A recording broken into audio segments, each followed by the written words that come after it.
All right. And the first item on the agenda is a transportation budget item with Sarah Crawford. Okay, here we go. Good evening, everyone. My name is Sarah Crawford. I'm the Assistant Director of Transportation, and I'm joined by Hui Wang, the Director of Transportation. And we are here to present the proposed capital improvement plan for fiscal 2025 to fiscal 2034. I'm going to go ahead and share my screen. And you mentioned a light agenda. I will try to be as quick as possible in my presentation, but I'm not sure I'll be able to get it under half an hour. But I'll do my best. There's a lot of content. The manager just proposed the CIP on Tuesday, and the the details about the CIP have been posted on the county's website on a rolling basis. So the level of detail in the CIP narratives that go by program and project with funding levels, funding programs, and details, I don't believe that's yet available, but I do understand that should be posted by this weekend. So this level of detail in the presentation is hot off the press and something that I don't believe is yet available online, but I will create a PDF and send it to Ms. Obukoya after the meeting. So that'll be posted on the Transportation Commission website. And I'll also note that this is a draft presentation. It is mirrored off the county board presentation. However, some of that is still a work in progress. And I've also tried to condense some of the slides to really just focus on the programs and projects. So with that, we will get started. Our transportation CIP is a 10-year CIP that advances goals and policies outlined in our master transportation plan. That is our main policy guide, and it is an element of the comprehensive plan. We are in active procurement to begin an update to the master transportation plan, which will take a comprehensive look at all of the modes within Arlington and evaluate all of our policies, and hopefully within 2 years have an updated guiding document for Arlington County's transportation network.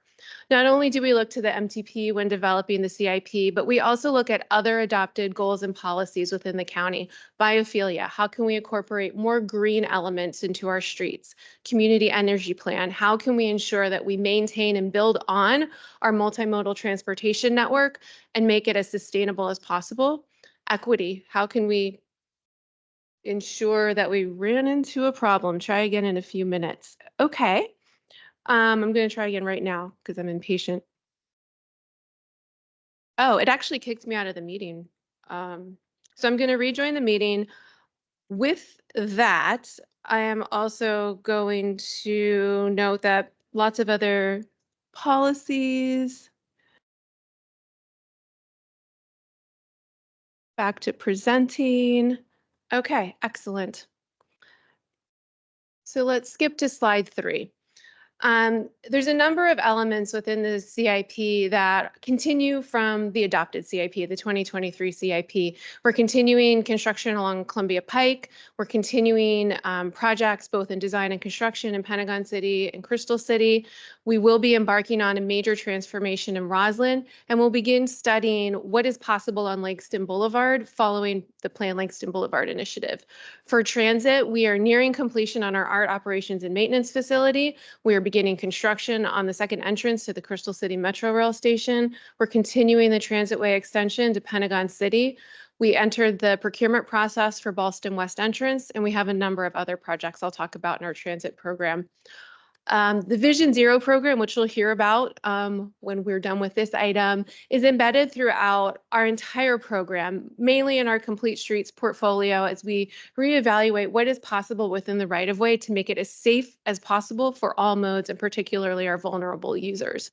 It does have a standalone program called the Street Safety Improvement Program, which is kind of the hub of the Vision Zero program. The CIP assumes that all future bus purchases will be battery electric buses and that we will fully implement the transit strategic plan starting in fiscal 2026. We do have funding for studies to continue on in more detail from our master transportation plan update, but because of funding constraints, we do not have funding for construction of the recommendations that may come out of these studies. We continue the levels of PAYGO and bonds needed to ensure that we have a state of good repair for our roadways. These are the numbers of our proposed CIP. It's a $1.5 billion program, and that is after what we call an implementation adjustment. As you all have likely experienced, either as members of the public who are engaged with our projects or as people who are wondering why construction takes so long and when is a project ever going to be done, we run into issues with projects. There are issues in construction that are identified that are unforeseen. Sometimes it takes up to 4 years to get the necessary easements to begin construction. So with our best guess in our design process, we're still often lagging behind the schedules that we've put into the CIP. We've learned through several iterations of CIP planning that we can take an adjustment off of the total number of projects and the cost of those projects to kind of build us into the available funding, knowing that we're not going to hit our schedule for every single project. It's like a buffer, and we call that the implementation adjustment. I did want to drop in this slide from our fiscal 25 budget presentation. I won't go into a lot of detail. This is something that I can either answer questions on or you can read later, but it outlines the eligibilities for the dedicated sources related to transportation. We have very little PAYGO and bond in the transportation program. Most of it comes from sources that have requirements that the funding must be used for transportation purposes or infrastructure purposes in the case of TIF. We also apply for grants externally from federal, state, and regional partners. Those are competitive, some cases highly competitive related to the federal grants. And in other cases, we've had a fairly good success rate. I'm speaking of transit operating funding, for instance. So I'll leave that there and you can review the PDF afterwards. This shows a breakdown of funding by source for our program. So you can see the Complete Streets program and our transit program make up the majority of the transportation program, along with our maintenance responsibilities, operating costs, and our program administration to pay for staff necessary to implement the program. Now, our funding sources, as I mentioned, if you look at the pink slice and the green slice, are PAYGO and bond. Those are the local general fund sources. Otherwise, the majority of our portfolio is made up of TCF, the Transportation Capital Fund, TIF, and then state, regional, and federal grants. The existing funds are a conglomeration of all of those sources minus PAYGO and bonds. I also did want to highlight that the CIP will also include an element to approve a bond referendum for vote in November. This is just an important piece of the vote that will take place in July that I wanted to make sure to highlight. The funding that's on this screen that will be included within the bond referenda are for elements that cannot be funded through our dedicated transportation funds and must use general fund, PAYGO, or bond to make sure that we're maintaining state of good repair for the most part. So shifting to the program investments, this is where we get into a little bit more granularity about our projects. This is the interactive CIP map that you can find online. I believe at this moment in time, that map is still tracked to the fiscal 23 CIP, but once all of the CIP narratives are published, the map will be updated to reflect the fiscal 25 CIP. So in terms of active projects, which also include recently completed projects, we have 73 complete streets, 11 transit, and 6 signal ITS. I will note that the 73 complete streets is a bit of a misnomer because it does include about 20 projects that have been completed. We also wanted to take a moment to highlight some of our recent achievements. This will have a bit more detail in the board presentation, but for your purposes, we wanted to let you know those projects that are in construction now or will be beginning construction shortly, or those that have been recently bid and are on the horizon. We'll also spend probably 3 or 4 slides during the board work session on how we're linking our transportation investments to a sustainable Arlington future. We'll do that by looking back at the past as how our multimodal investments and investments in transit have led to changes in mode split over time, as well as reduction in greenhouse gas emissions. And we'll look at how our program will do that into the future, some of which we'll get into with the specific projects and programs as we move forward. And I also just want to use this slide for a 5-second voiceover to say all of the projects and programs that you see are grounded in board adopted policy. So shifting to our program, I have about 25 slides of all of the different projects and programs within the transportation CIP, $1.5 billion worth of projects. For transit, where we'll start, complete streets, bless you, and then our capital maintenance program. One of the things we added this year is a graphic on every slide to convey the spending magnitude for each of the different projects and programs. That will give a visual to when to expect the most disruption or the most progress, I guess, depending on how you look at it within each of the programs. This is the magnitude of spend that we anticipate. The darker the colors on the screen, the more money that will be spent that fiscal year. I'll note that for local funding, by and large, it's again TCF and TIF, not PAYGO and bond. And on some slides, it will list the approved grant funding, and other slides, grant funding that we haven't gone for yet that we hope to get in the future. So there is a little bit of risk there. So we'll start with our art operations and maintenance facility. As I mentioned, it's almost near completion. If you haven't seen it, it looks a little bit more advanced than the picture you'll see on your screen, but we're hoping to be complete this fall and open for operations later in the fiscal year. We are building out charging infrastructure for 12 battery electric buses that we are approved to move forward with. So that is incorporated in that project. As you'll see, we're finishing it up in fiscal 25. There's no spend anticipated on this facility beyond that date. We do have a new conglomerated program in the CIP called the Art Fleet Transition to ZEB, which is zero emission bus, for which the CIP assumes battery electric buses. There is $134 million in the CIP, which will be detailed more on the next slide. And it's a majority of grant funding, but there is some local funding on there. And what this CIP program does is it captures all of the funds that will be necessary to transition the ART fleet to battery electric buses over the course of the CIP. It will require an additional land purchase to be able to store buses and install additional charging infrastructure. Will require the purchase and installation of the charging infrastructure, and then the additional increment of the bus purchases beyond that which we would have purchased with CNG buses. So shifting to the greater level of detail on the ART fleet transition to zero emission buses, you can see some of the assumptions that we've listed on this slide. We've assumed that the cost of the buses will be about $1.2 million, and the ratio of replacements will be 1.3 buses to 1 current CNG bus. That's due to range limitations and just the unknown for how the battery electric buses will perform on our ART routes. That's a bit down from the assumptions that were made earlier due to technology and other information that we've gleaned from other jurisdictions. At the end of the CIP period, the ART fleet size will be 113 buses, which includes the additional 20 buses that will be needed to meet the service requirements outlined in the transit strategic plan. Again, I mentioned the land purchase. This is an estimate. We do not have a parcel at this moment, but we just assume roughly based on past experience and land values, this will be roughly what it will cost, construction to fit it out, and then of course the battery replacements. This slide reviews the replacement schedule or the replacement program for the ART fleet and the ART fleet expansion.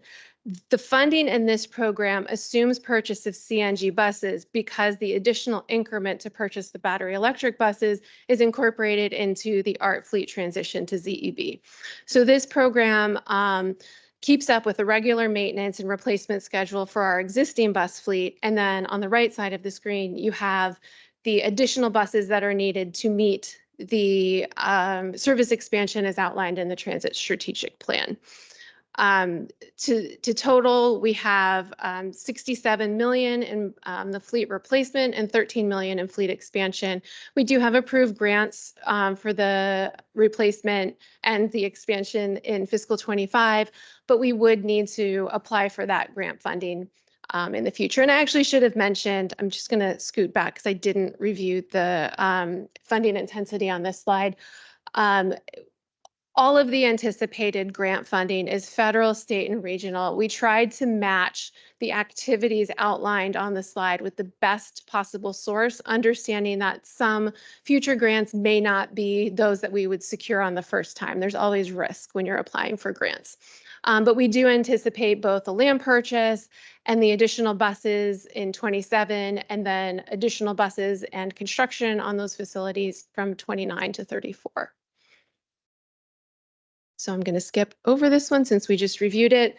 We have a number of improvements in the CIP to improve bus operations throughout Arlington. We are about to go into procurement on the East Falls Church bus bay expansion, which will add additional bus transfer capacity at East Falls Church, which is important for our regional bus network.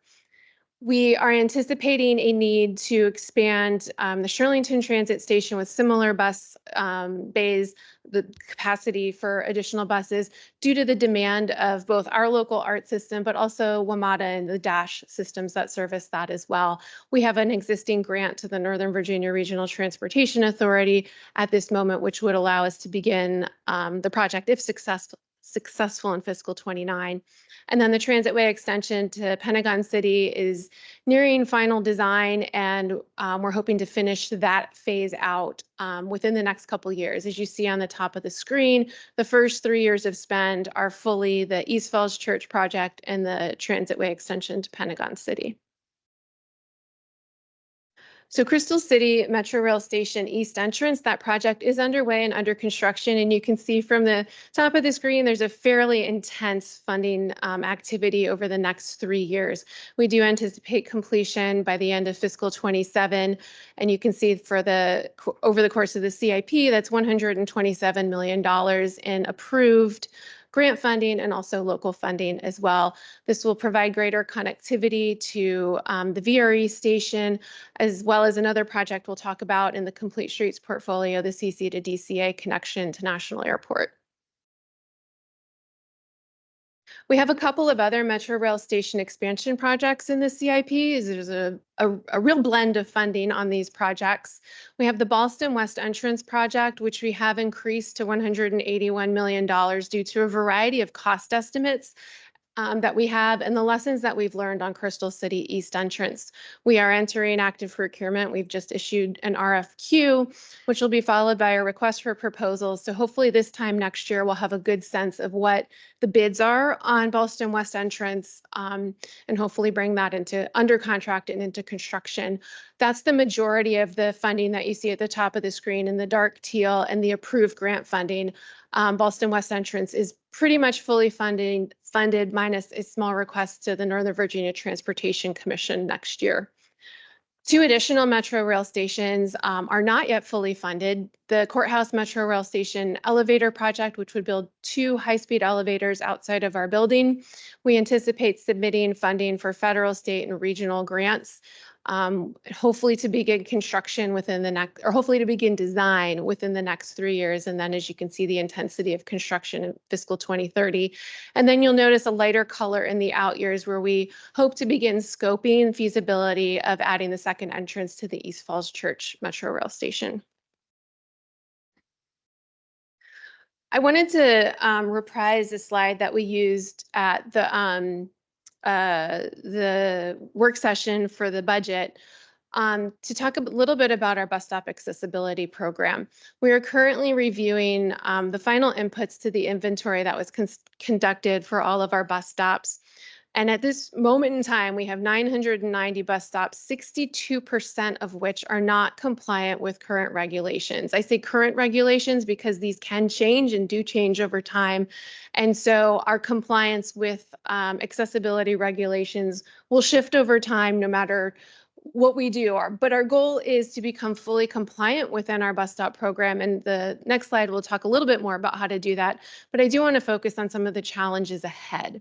So we've broken the accessibility issues into 3 levels, levels 1, 2, and 3. So level 1, we'll call them fairly quick fixes. What's circled in the slide are the newspaper boxes. The location of those boxes render this bus stop inaccessible or non-compliant. Sorry, I'm going to trip over my words here. This bus stop's non-compliant because of the location of the newspaper boxes. That's something that can be fairly quickly remedied, and for the rest of the level 1 stops, it's a similar quick fix. Level 2 requires a little bit more work and potentially a little bit of grading, concrete work, or other curb work to bring the stop up into compliance. Level 3 stops, by and large, there's 22% of the 62%. They're not accessible and they're not compliant, and it would require a really big project to bring them into compliance and make them accessible. This is a location on Glebe where there's just so many things wrong with this. There's no curb ramps, the sidewalk's not wide enough, there's no crossings. And if you look at the crowns or the curvature of the roadway, the entire roadway would have to be rebuilt in order to make this bus stop accessible and then compliant. So these are a real challenge where we'll likely need easements or other intensive design, potentially utility relocation. And that'll be a longer term plan because we'll need to assess what these will need to, what level of design we'll need to get to, and if this remains within the bus stop program or if it shifts to a complete street project rebuild. So looking at our proposal over the course of the CIP for getting towards compliance, based on the funding levels that are in the CIP, we anticipate reaching compliance by fiscal 2030, 2031. And in that time, we're also advancing design and other work on the level 2 stops and level 3 stops with the goal that we can immediately begin construction on those stops after we get through the level 1 stops. So we're hoping for 70% compliance by the end of the CIP based on current regulations.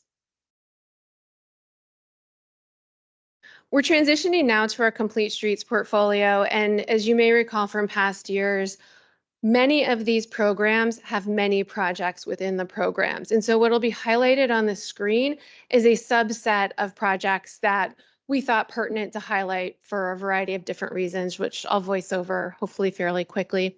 This slide combines the Bike Arlington, Walk Arlington, and Capital Bike Share Expansion Program. So you can see at the top of the screen, roughly $77 million in spend at a relatively level intensity, though it does peak at various points based on a variety of projects going into construction.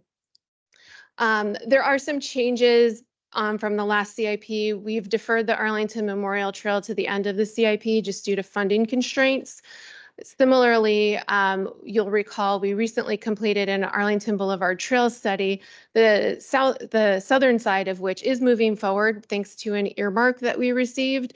So we're advancing design and we are compiling funds for construction, both grant funding and local funds. The north side is deferred to the end of the CIP based on funding constraints. We do have several other projects on Arlington Boulevard toward the west from George Mason, and those are roughly progressing on the schedule from the last CIP. We are anticipating the purchase of e-bikes, stations, and expansion opportunities for Capital Bike Share.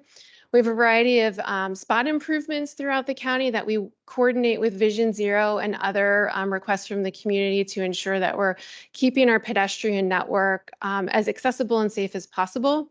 We have a couple of sidewalk projects and intersection projects within the walk program, the building out the Lorcum Lane sidewalk, and then signalizing and creating better pedestrian refuges at the North Park and George Mason Drive intersection. We do have some studies in this program following a plan that we've worked on with the Virginia Department of Transportation. We're going to look at the feasibility of expanding and renovating the Custis Trail. And then there's also a connection to Carlin Springs from Arlington Boulevard that we hope to study in fiscal 29. So for Columbia Pike, I'm thrilled to be able to show you white on this funding intensity graphic, just because we understand this has been a long project and it's been incredibly disruptive to residents and businesses along Columbia Pike. There's an end in sight. We will be done with all of the street segments of construction by fiscal 26, which will allow the Columbia Pike transit stations to be completed as well. The smaller amount of funding in fiscal 27 and 28 is to complete scoping and then implement of the Bike Boulevard network, as well as the intersection of 9th Street and Glebe. Shifting to Pentagon City and Crystal City, it's also the Potomac Yard program. Have been some projects in Potomac Yard as well. You'll see that the funding intensity is fairly stable. We do have a bit of a dip towards the later years of the CIP, but it picks up again.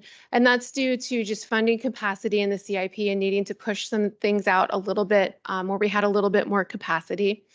We have a lot of approved grants on this program, and that includes the improvements on 15th Street and the trail extension up to 12th Street on South Clark and Bell. It also includes our Army-Navy Drive project, which isn't part of this program, but I put on this slide due to the proximity. That is under construction now and will hopefully wrap up within 2 fiscal years. We do have the Crystal City to DCA multimodal connection, CC to DCA, which is a lot of grant funding. And we have a current application out, which is the dark bar that you see in 2029. This will construct that pedestrian facility directly from Crystal Drive to the check-in line at the airport, which is pretty exciting. Would also connect to the VRE station, a potential future Amtrak station.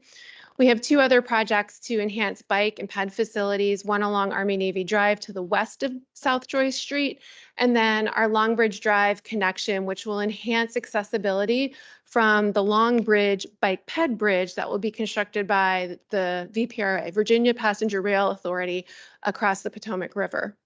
And then we're also continuing our Southeast Street improvements, one of which is under construction now, starting at Army-Navy Drive. And by the end of the CIP, we hope to complete that protected bike lane and other streetscape improvements down to 23rd Street.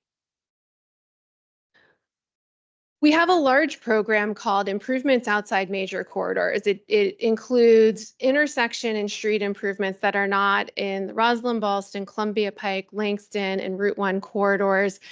And it has about 25 or so projects, so it gets 2 slides in this presentation. We've tried to highlight those that are of the greatest community interest, and you can see the funding intensity is pretty big in the early years. We have a lot of projects completing design that will be moving forward to construction, and then we have a lot of projects that will be moving forward with grants, and I'll get to the fiscal 23 dark spot on the next slide. So we're working with VDOT to have them, hopefully through grant funding, fully fund the Arlington Boulevard, Washington Boulevard interchange reconstruction to improve one of the highest crash locations in the county. We also, and again, this is a separate CIP program, we're advancing work on the Arlington View Connector Trail, which was previously called the Army-Navy Country Club Trail. We hope to have that complete by fiscal 28, and that will provide a connection from Arlington View down to Army-Navy Drive. We have improvements along 4 Mile Run. You can see in the graphic on the right side of the screen, there's improvements planned from Shirlington Road to Walter Reed Drive. We also have the roundabout at Military Road and Nellie Custis. Because of the utility conflicts, we've had to underground the utilities at the roundabout, which increased the cost from the last CIP. We also have 2 improvements along corridors on North Sycamore Street and also on Pershing Drive, which you can see on the other graphic on the right side of the screen, particularly the intersection at Cleveland. But from Barton to Washington, it's building out and hardening those protected bike lanes. To the second part of the Improvements Outside Major Corridors program, we have several new projects. We have $2 million in the CIP for immediate sidewalk improvements just north and just south of the signal at 5th Street to improve the utility conflicts on the sidewalk and to provide safe passage for people using that sidewalk. There's also enough funding here to be able to explore design that would extend the sidewalk farther north and farther south to provide more connectivity and better pedestrian facilities on South Carlin Springs Road. We did recently complete the South George Mason Drive study. And that, if you recall, was done in segments. It had 3 segments and then the intersection at 4 Mile Run. We do have all of them in the CIP. Segments 2 and 3 had to slide to towards the end of the CIP just due to funding capacity. However, we are submitting an application to ATIP, Active Transportation Infrastructure, something or other. It's a brand new federal program, and we're hoping to get $2 million in federal funding to help us plan and scope and complete preliminary design for those segments. Meanwhile, segment 1 from Arlington Boulevard to Columbia Pike We are actively pursuing an earmark to support design on that, but we also have a federal funding application in the Virginia Department of Transportation 6-year improvement program that will allow us to advance that project in partnership with the NFATC, the National Foreign Affairs Training Center, to deliver not only the trail improvements from Arlington Boulevard to Columbia Pike, but also a signal at 6th Street. We did receive a Regional Roadway Safety Program Award, which is a small planning grant, but it will help us better define the issues and the potential solutions at the intersection of South George Mason Drive and South 4 Mile Run intersection, another one of the highest crash locations in Arlington County. We are also planning to advance the Walter Reed Drive project from 6th Street to Columbia Pike following the APS project. That project will be a county-led project, and we're hoping to begin the procurement process within the next year to be able to begin construction on that immediately following the APS project, and hopefully delivering a couple of elements to support the Career Center as it opens. And I'll note on this slide that we have a number of different studies in this program. These are in response to requests that we've gotten from the community and also corridors that we understand, both from our safety audits, for instance, or other data to be areas that need further analysis. So these studies are programmed in the CIP. However, as I mentioned before, we do not have local funds in the CIP to recommend any or to implement any recommendations from these studies. We are able to fill out our Langston Boulevard multimodal improvements program a little bit since the last CIP. It was just a placeholder at that point, but now that the Langston Boulevard area plan has been completed, there were several. Did I just get kicked out again? No. Okay. There were several areas that required further study. So of the $50 million that's in the CIP for Langston Boulevard, we are advancing 2 studies per the recommendations from the plan, one of which will focus on intersections and corridor treatments from North Harrison to Lorcom Lane, and the other of which will follow that and look at roughly from Spout Run to the Key Bridge, which had a series of streetscape recommendations in the plan. The rest of the funding in that program is placeholder funds for the implementation of those studies, anticipating a fair amount of grant funding that is competitive. Okay, can no longer see the presentation, but you can.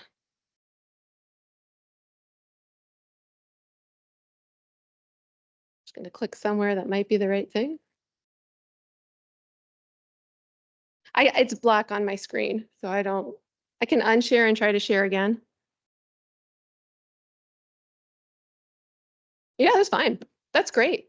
So our Neighborhood Complete Streets program is a small program, but it's guided by the funding recommendation or funding guidelines established by the Neighborhood Complete Streets Commission that prioritize locations with high crash and lack of sidewalks.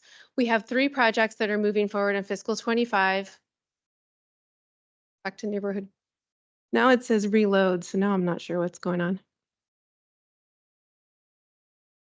Okay, I think I might be able to control my life again. Here we go. Okay, so we also have our shared street pilot that is imminent. We're marking 3 streets within Arlington as shared streets to create better visibility on constrained streets without sidewalks so that it hopefully will be safer for pedestrians and bicyclists. Because it's a pilot, we will be assessing travel patterns and speeds on those streets to see how this type of a treatment performs. The commission is holding a funding hearing on June 10th to review projects that are under consideration for sidewalk treatments, and they will recommend what projects will move forward within the funding that they have. This is a locally funded program, just because by nature of the work that it does, it's not a good candidate for grants. Another large program is our Roslyn Ballston Arterial Street Improvement Program. As you can see, there's There's going to be some spending ramping up after the first couple years of the CIP. We are beginning design to implement some of the recommendations from the Core of Roslyn study, including the Fort Myer Drive tunnel removal and some associated multimodal street improvement projects, as well as North Mead Street improvements. The second, third, and fourth projects on the screen are linked in terms of how they will remake that road network in Roslyn to be safer and more multimodal. We also have the Fairfax at Kirkwood Drive intersection, which we have shifted in the CIP. We again have funding constraints, and so this will shift that project to begin, I think, in fiscal 27, which will also work well to time with the study that will be moving forward. You can see that at the bottom of your screen. And then finally, we have the Wilson Boulevard project, which will complete the streetscape improvements along Wilson Boulevard through to 10th Street. That has been several years in easement negotiations, and we're finally able to move forward.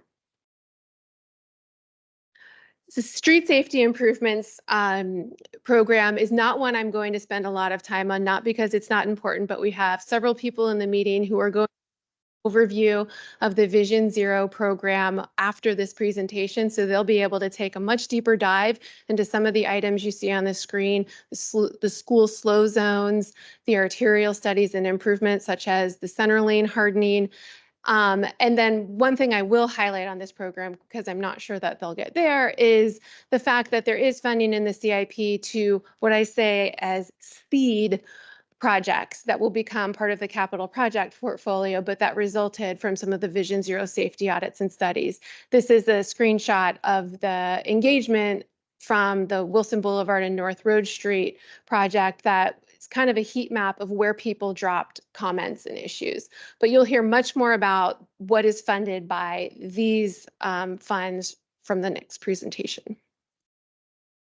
So we do have some other projects and programs in the CIP, and I've combined them on this slide, not because they're not important, but because they're very similar.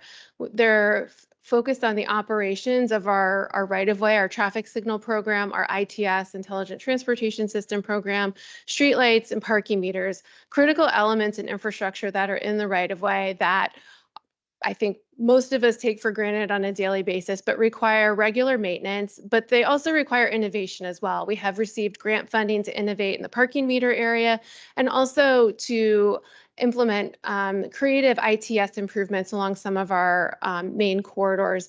This is mostly a locally funded program though, because it does upgrade and maintain the assets in the right-of-way. I'll also talk very briefly about some of our capital maintenance programs, just so you get a sense of where the PAYGO and bond dollars go in the CIP. We perform bridge maintenance on all of our bridges so that we can keep them in a state of good repair. There's a bridge condition rating that we strive for to ensure that all of our bridges are safe. We also have to reconstruct bridges from time to time because they have dipped to an unsafe rating. The bridge you see on the right on bridge renovation is the Mead Street Bridge, which was just recently completed, and we are about to finalize design and begin construction on the Arlington Ridge Road Mount Vernon Bridge over 4 Mile Run.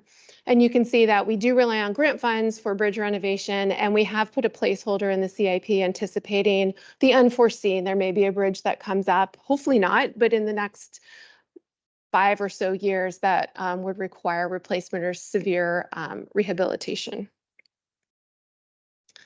Finally, our paving program, it's a program that you can see tracked over time in terms of the PCI, which is Pavement Condition Index. That's green on your screen on the bar graph, and then our CIP funding. And what's interesting to me on this slide is you can see that the funding increases before the PCI because you have to make those investments to bring the streets up to better conditions, and then the condition responds by being better.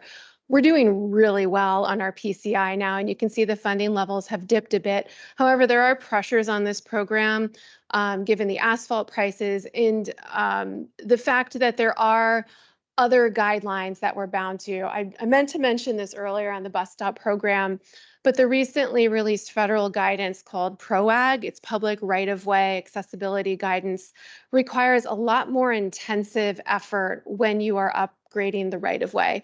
It used to be, for instance, that if the paving program were simply paving a road, maybe doing a little bit of curb work, that was what they did. But now anytime you touch an intersection, you have to bring every curb ramp of that intersection into compliance. It's just additional costs, so our dollars will not go as far. We'll have better, more accessible facilities, but we'll be able to do fewer of them over time. And finally, our sidewalk program. We recently completed a sidewalk inventory. We did in 2023 our tripping hazard blitz, those shavings that you see if you walk along the sidewalks. And we are now looking at, and you might have seen this around your neighborhoods in the county, segments of sidewalks that need to just be completely replaced. So you'll see a span of like 4 to 5 concrete paths that have been replaced, which brings our sidewalks up into excellent condition. And so we're hoping that we have the 20% of sidewalks that are rated poor or very poor will be brought into better condition in the years through this program. And so now closing out, and I went over. We do have a lot of assumptions built into this CIP. I mentioned several times, not just on the ART fleet transition to BEB, but throughout that our success hinges on a lot of external grant funding, and it's competitive, some programs more than others, but there is risk there in terms of advancing the program at the pace in which we've included in the CIP. We also are facing unforeseen costs for ART service operations related to other jurisdictions and WMATA with labor costs increasing. We don't know how that will yet factor out for ART. Ballston West Entrance, as I mentioned earlier, is entering the RFQ process, and so we'll see how the bids shake out related to the funding we have available. I neglected to mention on the Roslyn Ballston slide that we have a number of developer contributions funding 2 projects within that portfolio, particularly the Fort Myer Drive Tunnel.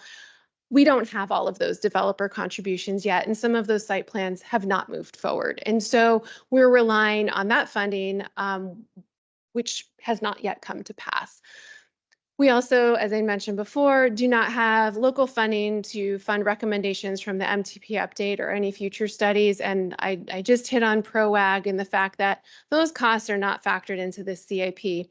That's by and large not an issue for the larger capital projects because they're already rebuilding most of the streets intersections. It will impact the smaller programs like the sidewalk program or the bus stop program, where they just try to do small fixes at a discrete location that might really expand the location that they have.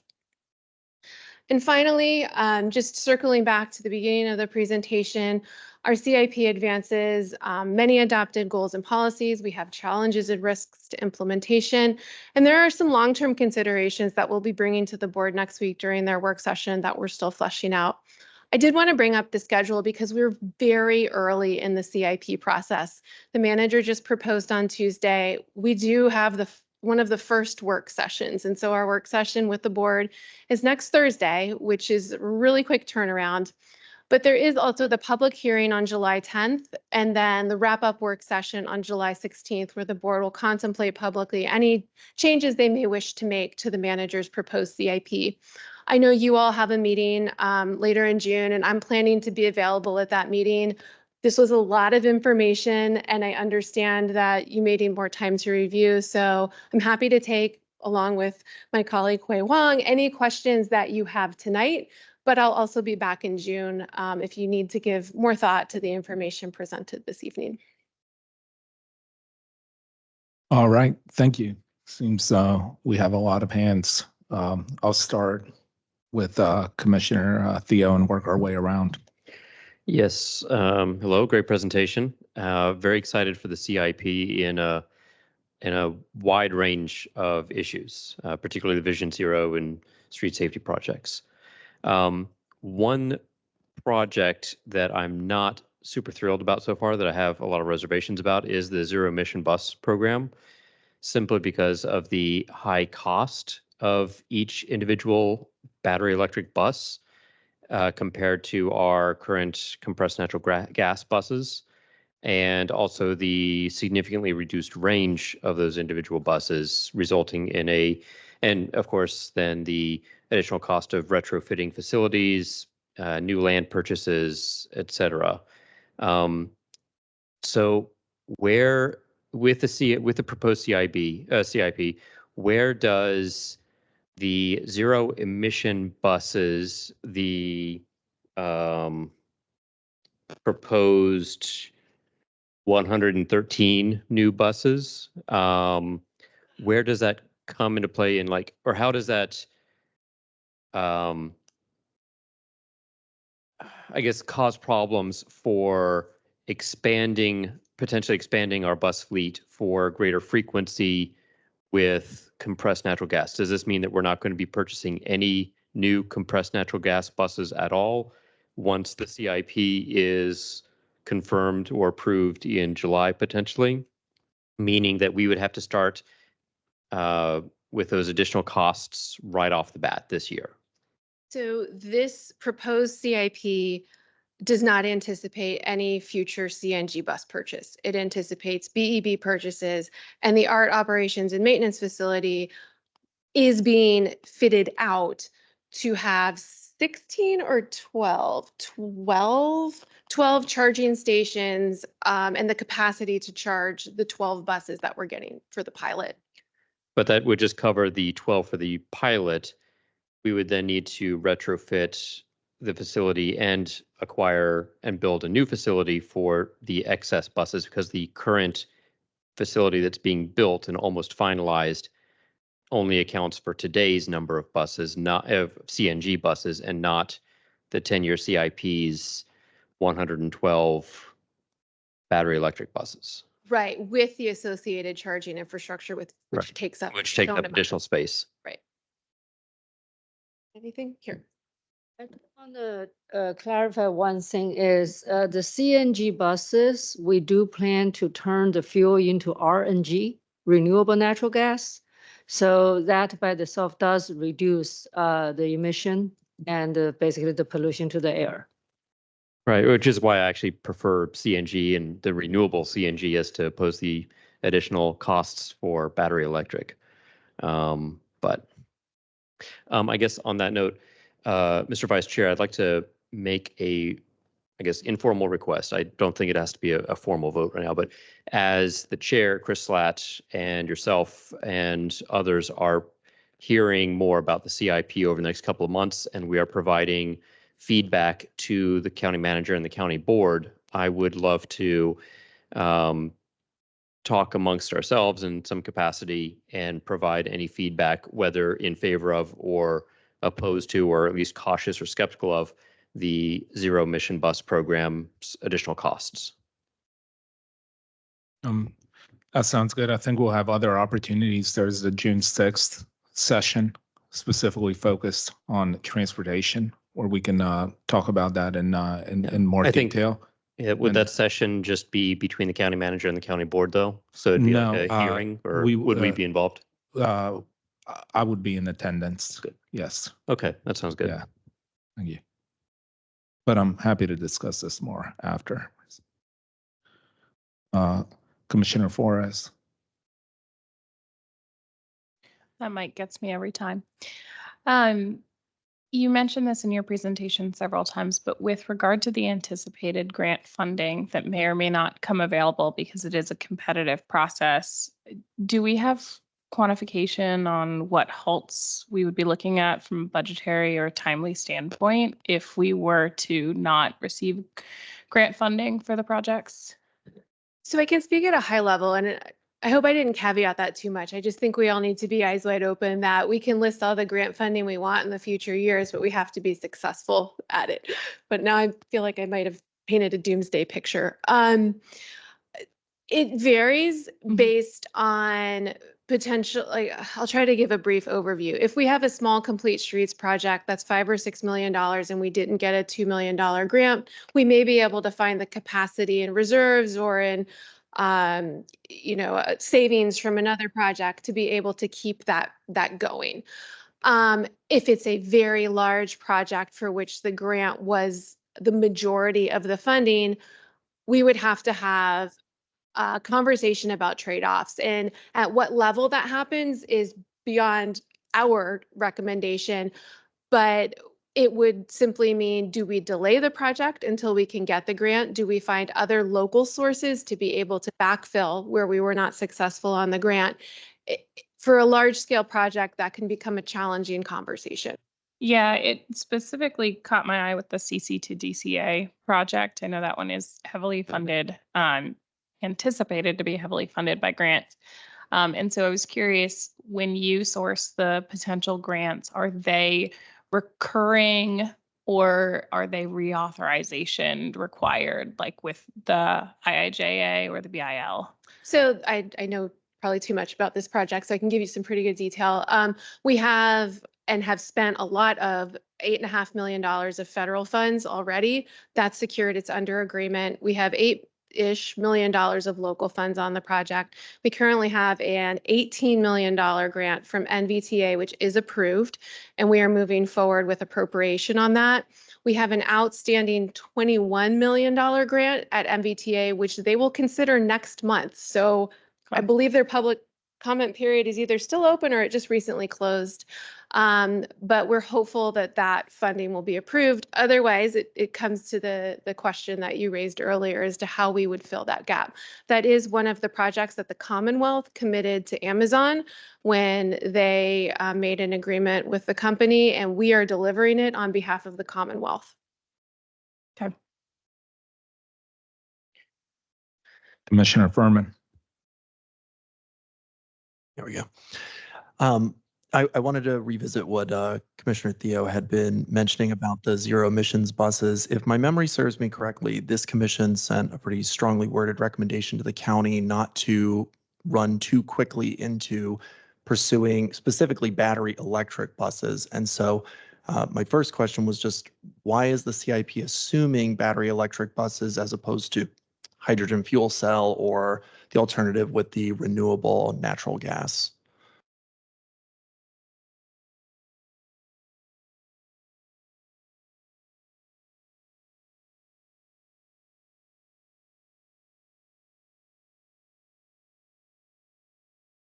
That is a loaded question and really tough to answer. I will say it's a matter of balancing out the priorities the county has set forth for staff. You know, we have the priority on environment, energy, saving, and we also have priorities on bus service, which is why in the CIP, regardless of the difficulty, we still are committed to fully fund the Transit Strategic Plan, the TSP.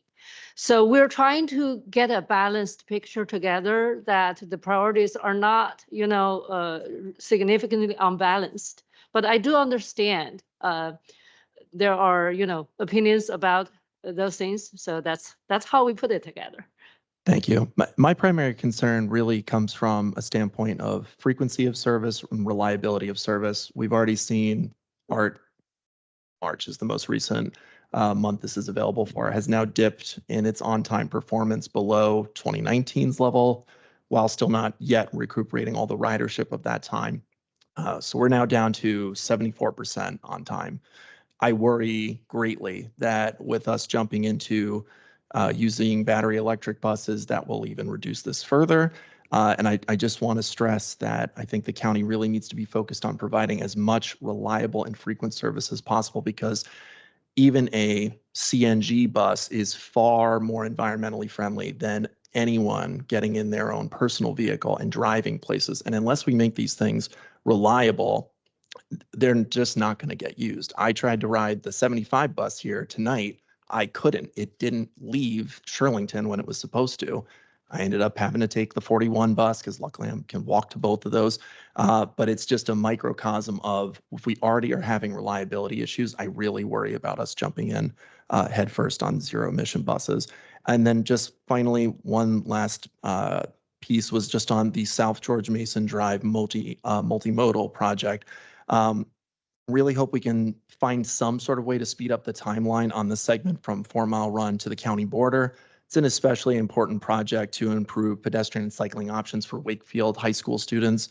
This is something we've heard about from our own constituents and folks coming before us. As it stands right now, this current timeline that's outlined would mean even my third grader will graduate high school before this project would be completed. So I really hope we can find a way to speed that up, since she will be going to Wakefield. Thank you so much. Thank you. Commissioner Lane, tell me. Thank you. First, I'd like to associate myself with the comments about the art buses and the conversion. I fully agree with my fellow commissioners, and I'd like to go a little bit beyond that. We never considered here an alternative to the electrification that we're looking at that has none of the disadvantages of the electrification and yet is completely zero emissions. We did not look and even consider, didn't even mention the possibility of using new generation trolley buses. San Francisco has them, Seattle has them, Dayton, Ohio, Philadelphia. Seattle is expanding its network. They're zero emission. They run 24/7, and the new generation buses do have some batteries on them that allow them to go out from under the wires into neighborhoods and back on again. So they are way more flexible than what used to be. They're used extensively overseas. The neighborhoods that have them like them, despite the overhead wires.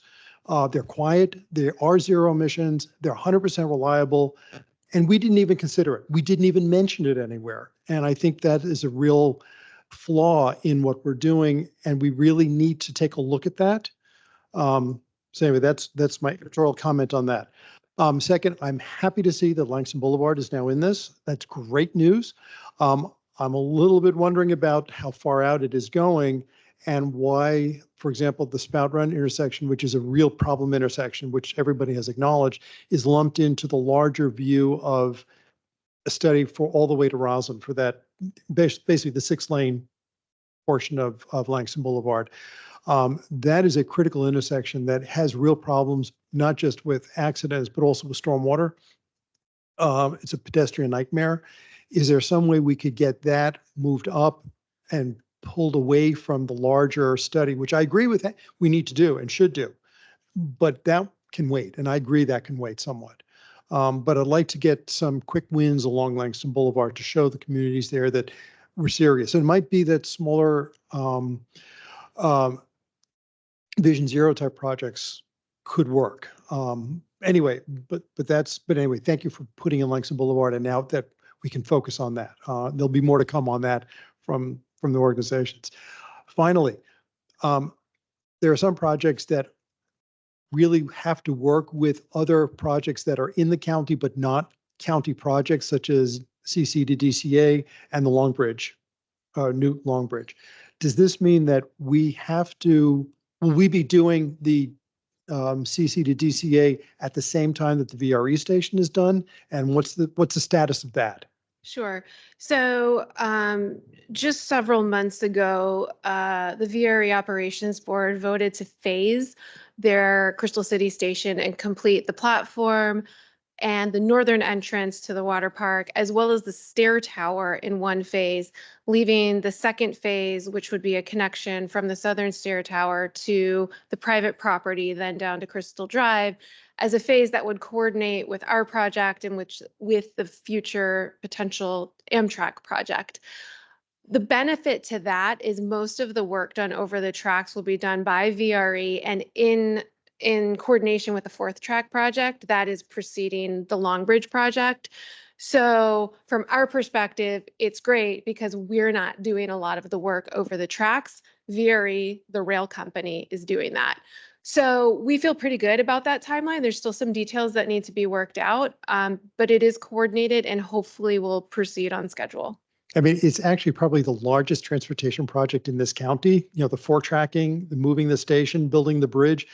I mean, that's a massive affecting the entire East Coast, actually. Yes. And you know, we're going to get some real benefits out of it. I just want to be careful that we're fully coordinating that our little portions of it get done when that gets done. Yes. Okay, thank you. All right. Commissioner Ludlow. Yeah. Thank you. So would like to associate myself with the comments of the other commissioners on the battery electric buses. I just would make one other point there, and that is I think our decisions on buses should be driven by our ability to see deltas in ridership and not the allure of technology necessarily. More people on buses and much more reliable services is absolutely imperative. And the big question is, how do we provide a product that is compelling enough for people to change behavior and to support land use changes that we would like to see further in Arlington County. So I think those are the kinds of things that should really drive the decision making in terms of fleet management and fleet procurement in the future. So just there. I am curious. I have three things. Next thing is a question back to you, and you can tell me more about it because I need to be educated a little bit more. And that is, I know we continue to make significant investments in the extension of the transit way in National Landing. When I spend any time down there, I largely see empty buses running on the transit way. I could be missing something, but I'm still having a little bit of a hard time with that entire investment and the ROI there. And I know that we don't have the workforce that we maybe expected in that area, or maybe we don't yet have it. So maybe we're building this for the future, and we're going to get there. So I'll let you answer that in a moment.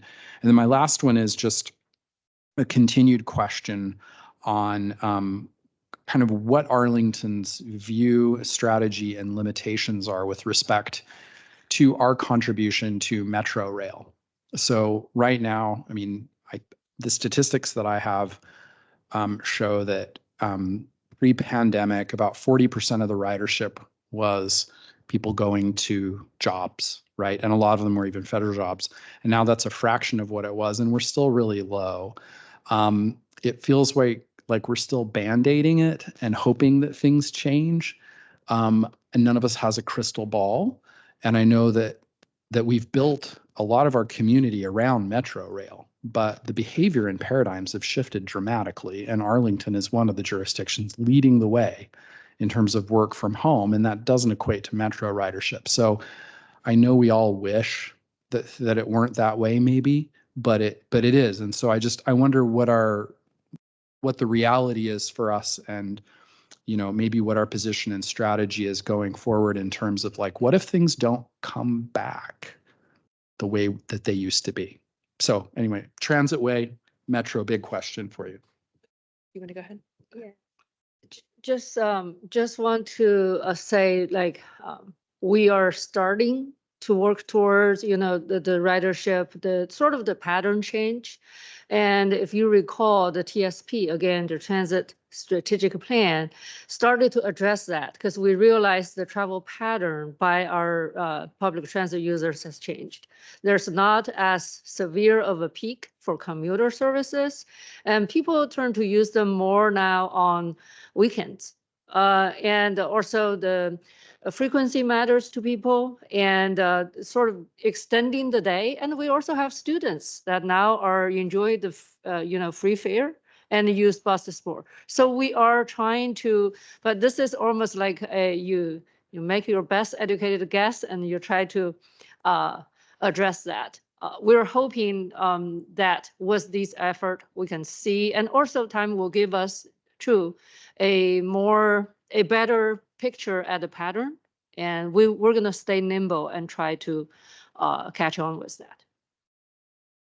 My understanding is that the bus recovery has been more robust all over and across the U.S. than Metro Rail, and especially hard-hit commuter rail, because the elasticity of those trips was very focused on the type of market that you're dealing with. But Metro Rail continues to really lag compared to where it was, and maybe it'll come back, but maybe it'll be a while, and maybe we're going to persevere and fund it until then, but it doesn't feel like we really know.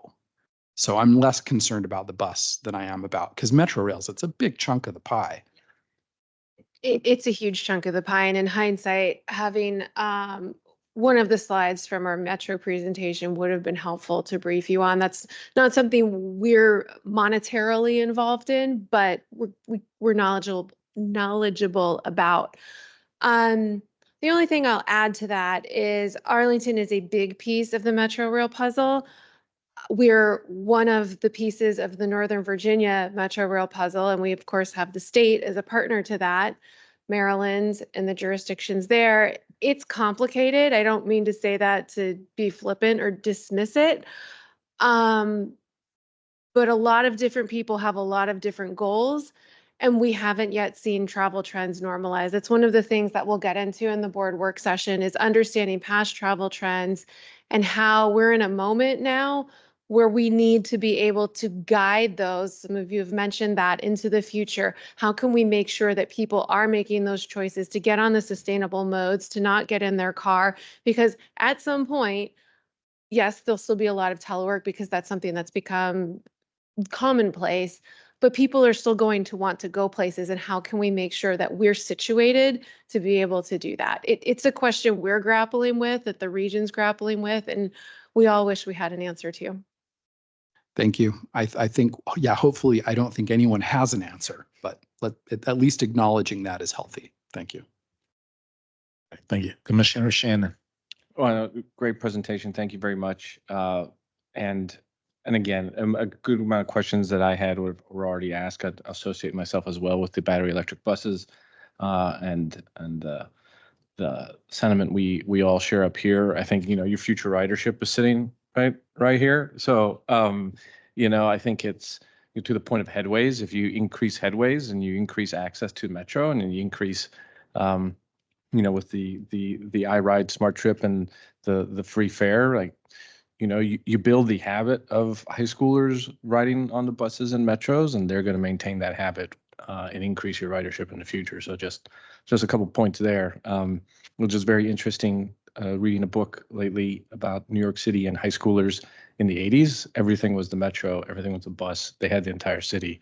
So again, I think that if we can focus on that and headways and ridership, it would help. Thank you. Commissioner Terry. Hey, good evening. Just wanted to remind folks as they're doing transportation planning and thinking about the future in Arlington about where people are dying as a result of our transportation system. And we have seen an unprecedented increase in alcohol impaired serious injury and fatality crashes in the county. It's up nearly 75% from 2002 to 2003. It's especially dangerous for vulnerable road users, and we've had a few pedestrians who have been struck by impaired drivers, we know. And so as you're planning and thinking about where the county is spending its money and its resources, I implore you just to think about that and how do we build a system that can save lives, it can support alternative transportation for those who shouldn't get behind the wheel, it can support better road planning to even further separate pedestrians and cyclists and other vulnerable road users from the vehicle traffic, and other measures that we know can really help improve safety here. No, I appreciate those comments, and you'll hear a lot about that when we're done with this conversation from the next team that's to present. And as I've said before, we can make the streets as safe as we can. Individuals need to make their choice as well. And allowing people the opportunity to have facilities that they can choose to bike. Maybe that's not a great idea, but take a bus if they're impaired. That's a great outcome. We can design as well as we can, but if people are going to get behind a wheel when they should not, there's nothing we can do about that. Yeah. The next team can prove me wrong, but I'm not going to have those deaths, my staff blamed on that. All right. Commissioner Coleman. Thank you. Just a quick question about something that another commissioner raised regarding the unpredictability of whether or not we're able to get the full grant money that we're looking for as we're planning for this. Do you have a breakdown of density in terms of the areas where you have the most need for repairs in street planning? I remember there was a slide earlier that 3 categories of from most needed to least needed. Has there been any planning in the unfortunate event that we don't get the funding we're looking for? Do we have like a priorities chart saying, okay, these are the areas where we definitely need to hit, or these are the regions that are most in need. We're going to prioritize our dollars in there as we're going along with this process. So I can tell you what we have done and what we intend to do to address that question. We have done an inventory of all of our sidewalks. We have our annual inventory of our pavement condition. We have our bridge condition. We have our safety audits, which tell us what are the unsafe elements in the right of way. And we do base a number of decisions to make improvements at those locations. Our regular maintenance dollars help the condition of those locations. Most of that is not addressed through grant funding. That's programmed in the CIP as our state of good repair maintenance funds. For the bus stops, which you're referencing in terms of the different levels, we do rely on grants from the state to improve our bus stops. And so the frequency and the success of those grants does dictate how quickly we can advance some of those projects. But those issues that you're talking about where there's I don't want to say a defect, but something that needs to be fixed in the right of way, that's handled through our maintenance dollars. But what we're hoping to do through our master transportation plan update is to identify and sort of triangulate what you're talking about with the safety data that the Vision Zero team gathers and the data that we have from our water sewer streets teams who conducted the other assessments that I mentioned. And that would then lead us to how we can better prioritize our dollars into the future. So we're not there yet, but we're working in that direction. All right. Commissioner Hussein. Oh, sorry. Were you done, Commissioner Coleman? All right, cool. I'll get you next. I wanted to go back to the ZEB conversation. I also align myself with, reliability is really important. I do appreciate that the CIP is also trying to address both concerns, which is meeting our emissions targets as well as making sure that we have the reliability that we need in addressing transportation. I am just curious of when we last spoke about this, the zero emissions bus study had a date of 2028 as a decision year. And there was kind of milestones and an implementation plan. That doesn't seem to align with the CIP at this point. And I'm wondering what has changed since we last spoke about this project. So we are still planning to pilot the zero emission buses. We will have 12 with which we can run the pilot, 4 that are currently ordered and 8 to be ordered. And well, I don't want to say the rubber meets the road because that's car oriented, but the intensity for that program ramps up in 2028. So there will be time during the pilot to be able to determine if we have the right funding programs, if we need less or if we need more based on the pilot. And so the CIP sets up that option with the assumption that we're moving forward with battery electric buses. But the decision point that you mentioned, it's still available to be made in the future.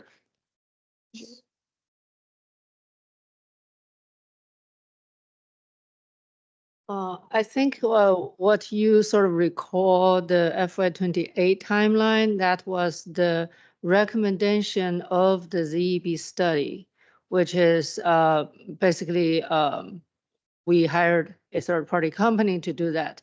But that recommendation does not automatically translate into our sort of program decision.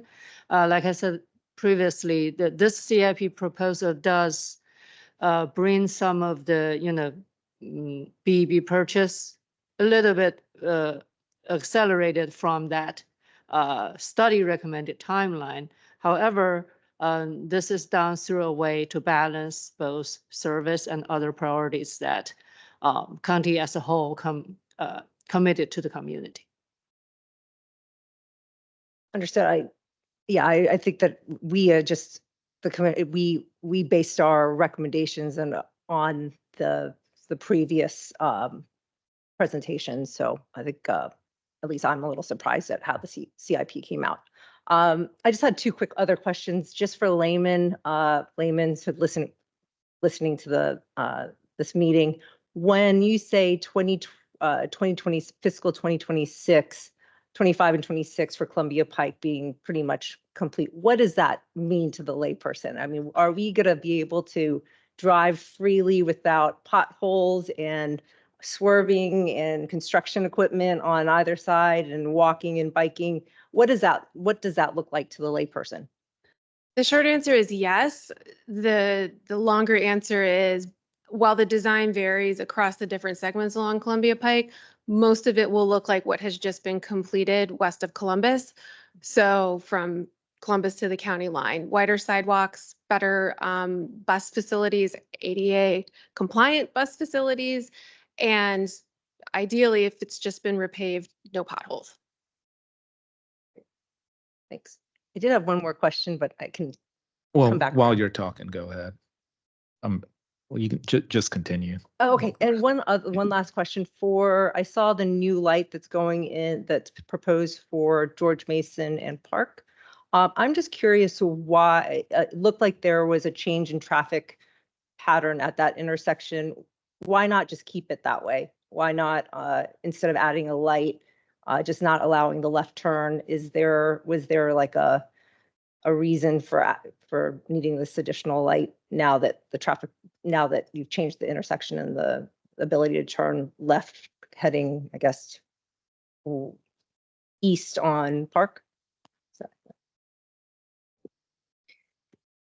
That project has a long history. So as part of the site plan, when the Larbor Run Community Center was developed, there had been discussion of, because of the new attraction of that center and the traffic that's anticipated, activity level that's anticipated, there was a proposal to have a signal built at that intersection. Back then, we did it more conservatively. We said, hey, let's wait until the project is done and the center is open. And we want to actually measure the volume and the activity level instead of going with just the estimated number. And should that warrant a signal, we will build a signal. So the commitment was made for that site plan. Of course, when that center was open, I think that's right at when COVID hit. So at first there wasn't any, elevated activity, but it started to show when COVID, ended. So we did collect new data and we conducted a signal warrant study. It warrants the signal.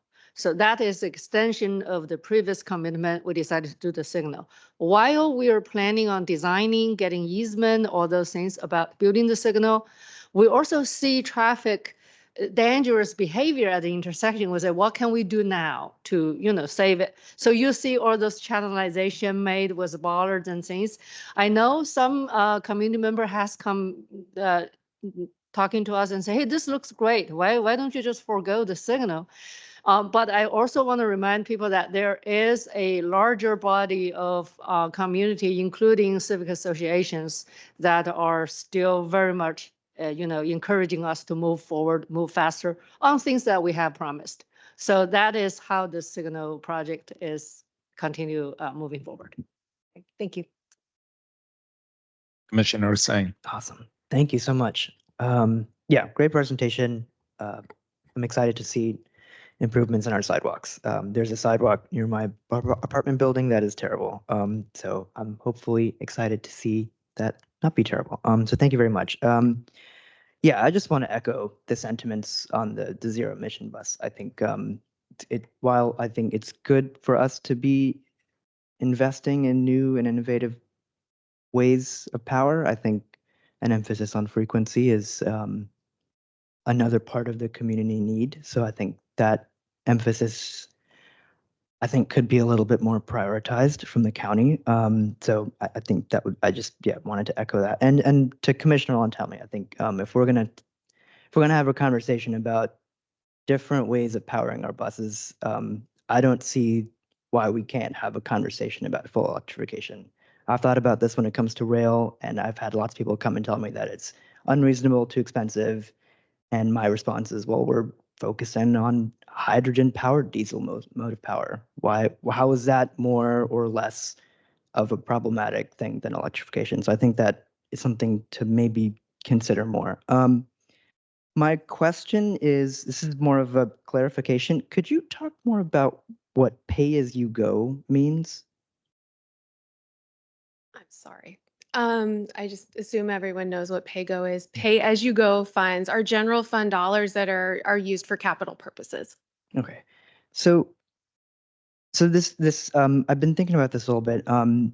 You talked about the dependence on grant funding, and of course, 2026 coming, and the reauthorization, surface transportation reauthorization, the amount of money that comes from the federal government for things like transit and complete streets comes into question whether or not Congress is going to be on board with that kind of stuff. So I have a question about, and this might be more state level than local level, but is there any conversation about a mileage-based user fee versus a gas tax in terms of how we fund our transportation?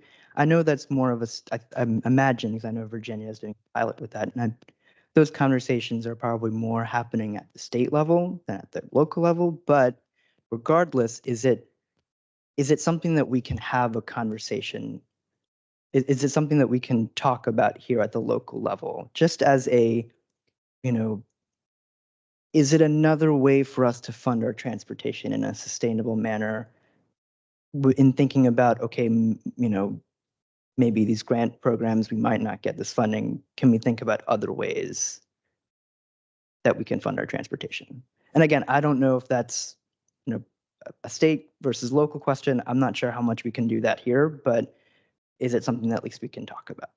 I would say yes. I could probably talk for 15 minutes about that, and I won't. But the short answer is this has been a problem that we've seen coming for decades, ever since vehicles became more fuel efficient and electric or hybrid vehicles hit the market. This is going to be a huge problem moving forward. There are other taxes that have been levied by the General Assembly over the past several decades that have gone towards transportation, many of which we talked about today. So there is, at times, the political will to do that. We do have our local delegates and senators that are of the General Assembly, and the county does have a legislative package that it determines, I believe it's every November.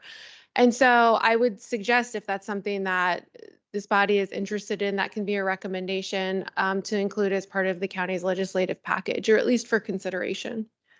I mean, I just personally, I think the gas tax is not, I mean, in 15 years, the amount of money we get from the gas tax is going to be much more lower than it is today. And so we need to be, just as a society, we need to be thinking about better ways of funding our transportation. That is a bit more, pay as you go, right? We use the road. Why shouldn't we just pay for it, the miles that we drive? So I think it could be a conversation that we could have if we're willing to have it. So yeah. All right, thank you. I have a bunch of questions. But first of all, thank you for the presentation. I really like the information up at the top. It really contextualized, with where the funding was coming from and the intensity of the funding. My first question is regarding the Boston West entrance. Do you know what the county's share of that would be? I believe when all is said and done, it's $50 million. Yeah, I think we had, maybe was it last year? We had a meeting on this, and at that time it was $30 million. Now it's up to 50 million. I know a lot of the funding is from grants, but it's still 50 million from the county, and that's kind of concerning when you contextualize it in terms of the value add. And then we see like the Arlington Boulevard Trail is 2037. That's like a long time away. Would that money better be spent? Would we be getting more bang for our buck elsewhere? Even though I know we would be leaving a lot of the grant money on the table, it's still a significant cost from the county. And so that would be overall a total of 100 million when you count in the Crystal City entrance as well, because that's about what, 55, or what was it, 53? Roughly, yeah. Something like that. Okay. I was looking at the neighborhood complete streets funding. I saw that like in the first year, it's like 3 point something, and then it's more than halved in the subsequent in the next year, and it never really gets back up to close to the first year. Can you explain kind of the reasoning for that? Sure. So it's a bit of a misnomer. There is $3.5 million worth of spend in fiscal 25 that has been an accumulation of funds over the past several fiscal years as projects have been developed. The long sorted past of the Neighborhood Complete Streets program relates to traffic counts that took years to get, which backlogged the program, and we're now finally getting out of that backlog. So the annual new funds for that program have been roughly flat since its inception. You can look at the past CIPs, but it's been roughly, I think it's 1.3 to $1.5 million a year. Okay.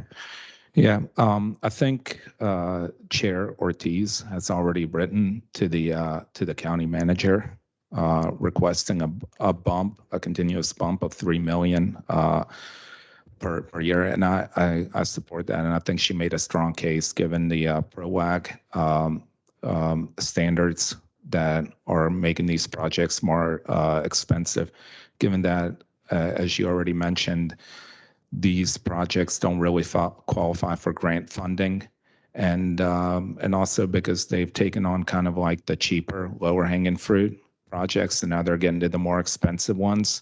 So I'm taking all that in account. It seems that reducing funding over time would not be the way to go. These are like relatively peanuts compared to some of these other transit projects. I mean, just from this Boston entrance, you could basically build out a whole bicycle network. All of them. I know it's Only in commercial corridors. only in commercial. Yeah. That's I don't mean to interrupt you, but I just want to set some of the the guidelines we have to work within. Yeah. That the TCF CNI, which is on Yeah. Boston West Entrance, may only be used in commercial and industrial corridors. Whereas Correct. the Streets program is in neighborhoods. So Yeah. it requires a different source. I just wanted to clarify that. No, I understand. That's and precisely because those funds are limited to commercial corridors, why the county should support some of these other ones that don't have access to those funds. Let me see. I got a list. Intelligent transportation systems, is that another name for a transit signal priority, or is that some? My understanding of the improvements that will be built as part of the ITS program is that it will make the signals ready for transit signal priority. Then the buses have to get fitted out to communicate then with the signals. So it handles all of the signal infrastructure, but the expert is here. You may see a project name, ITS, and the project may be focused on the signal priority.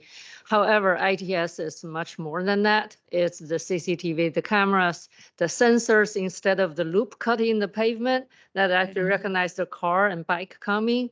And all those, basically those gadget and software that's installed in there to help us actuate the traffic, including the pedestrian crossing messaging and all those.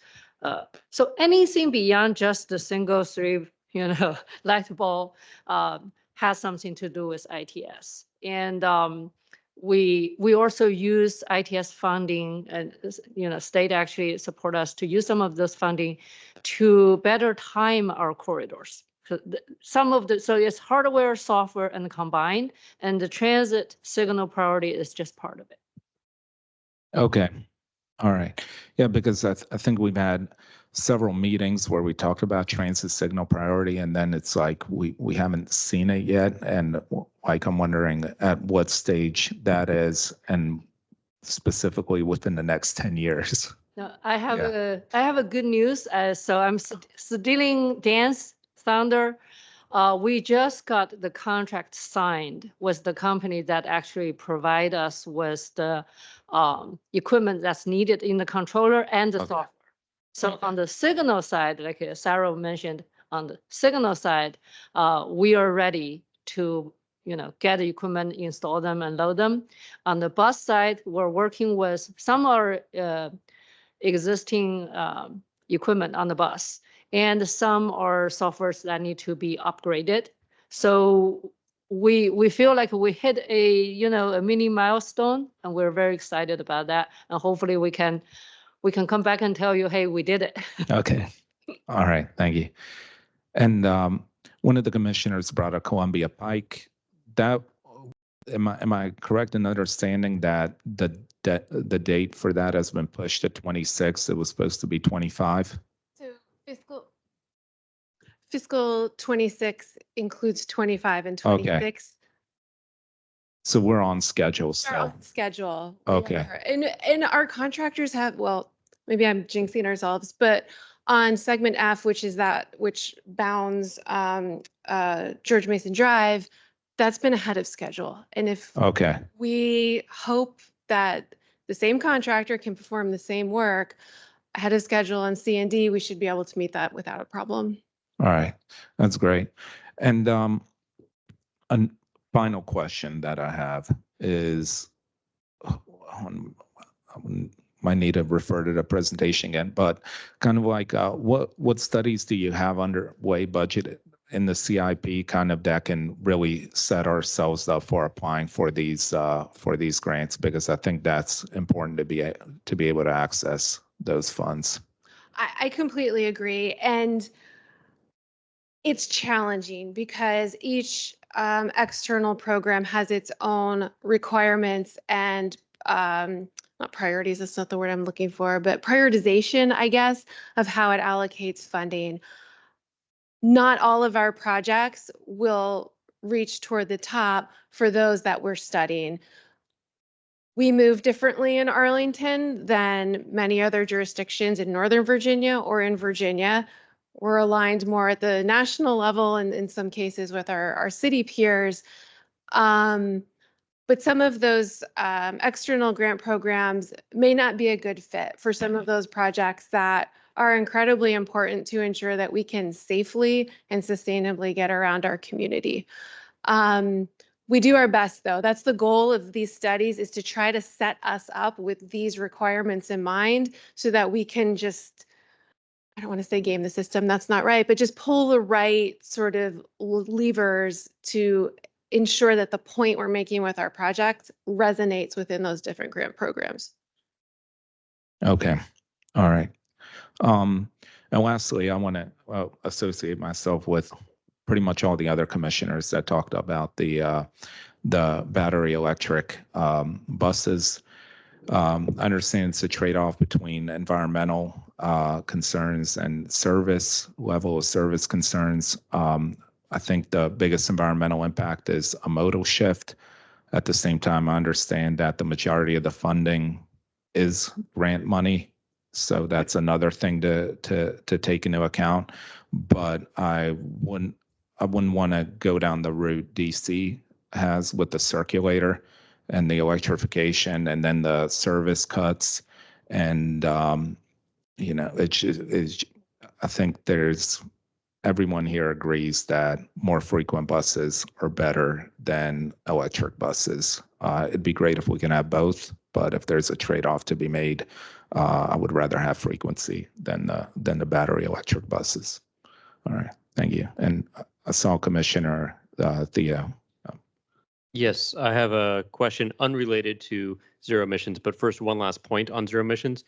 With the CIP proposal now, that also means timeline-wise that the CIP would be committing to buying all battery electric buses before our master transportation plan is reviewed and approved later this year. So I think that also is a problematic timeframe. But my question, unrelated to that, is I know Arlington County is in the process of acquiring a vendor or contract and deploying out some red light cameras, speed cameras. Where does the CIP fall into acquiring that infrastructure once those vendor decisions are made? Yeah, that's the police department. That's within their purview. Okay, so it does, so the CIP doesn't touch that at all? Well, I don't know what's in their CIP, I have to be honest, but it would be included in theirs if it does. Okay. Yeah.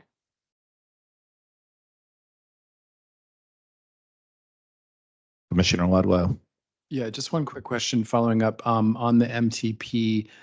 What is the status there in terms of where that's at in development? What is the potential role for the Transportation Commission? Do you already have an advisory committee? Just a couple questions on that, because I think all of us are very interested in that process and contributing. We're all super excited about that. We're in procurement. We hope to have a contractor or a consultant under contract, and then we will begin that process. We will begin with identifying a public engagement plan, identifying an advisory working group, like whatever that ends up being called. And we would assume that this commission would have an active role in that process. Thank you. Any other questions? No? All right. Thank you. Thank you for the time. Yeah, thank you. Would anyone object to a 5-minute break to stretch our legs? Yeah. All right, thank you. Can we do that? That's open. Oh, yeah. All right, thanks. All right.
All right, if we can take our seats, 5 minutes is up. Yeah.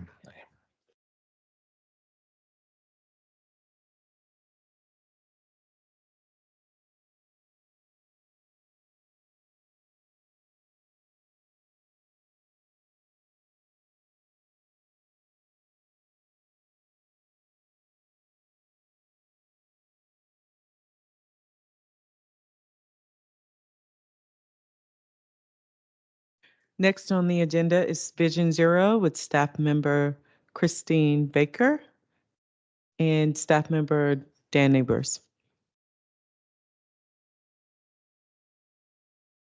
All right. Hi, good evening. I'm Christine Baker with the Transportation Engineering and Operations Group. We're here tonight with an update on the Vision Zero program. We've got a variety of staff members here who I'll introduce as we go through, but I was excited to introduce you to some of the team that you helped to build through your support for funding and your advocacy. So we're really excited to give you this update. We're going to cover a quick program overview just for context for anyone tuning in. We'll talk about progress and reporting, engagement and education. I'll give a quick recap of the 2024 annual safety feedback engagement results, and then we'll talk about what's next. So for anyone who's not familiar with Vision Zero, the county has a 5-year action plan that we adopted in May 2021. That is a path to eliminating any serious or fatal transportation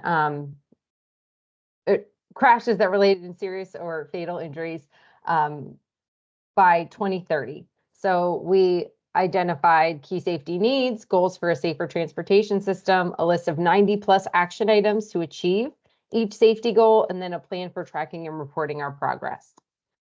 We have 6 key goals that were identified by our community. That our Vision Zero program is multimodal. We ensure safe transportation no matter how we get around. We put safety first on all plans and projects and initiatives. We are transparent and accountable so people understand what we're doing, when we're doing. Everything is out there, that we're data-driven, using information and facts to make decisions, that we're collaborative, working across different agencies, organizations, and we're equitable, making sure we are prioritizing safety investment, especially in underserved communities. So what our program has kind of taken a really nice shape, I think, since we first brought this program to you. We have a host of responsive and proactive programs that kind of work together to deliver projects, safety projects on our transportation system. So on the responsive category, we do critical crash follow-up every quarter. We have a crash hotspot program that identifies intersections that have a disproportionate number of crashes. We look at those in detail and recommend safety improvements. We have a high injury network. That's roadways that are identified because they have a higher concentration of injury crashes. We do walk audits. We recommend improvements. We prioritize safety improvements on those high injury network corridors. And we do the community report of problems. So we get thousands of requests from community members each year. We review them, we triage them, and we try to provide improvements where we deem necessary based on our analysis and our data review. On the proactive side, we do systemic improvements where we see an issue somewhere and we try to fix it everywhere like it, trying to improve safety holistically. We did an equity analysis, which we brought to you last year. We're continuing to progress the prioritization and proactive work to improve transportation safety in our equity areas. And we do community education because the best way to prevent crashes is to educate people. We've also established the Vision Zero Multimodal Safety Engineering Toolbox, which is a communication tool to tell people about all the different tools that we use to address the problems we see through these responsive and proactive programs.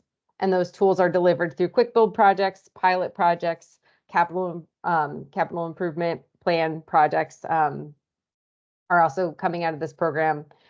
So all these things together are delivering what you see on the streets.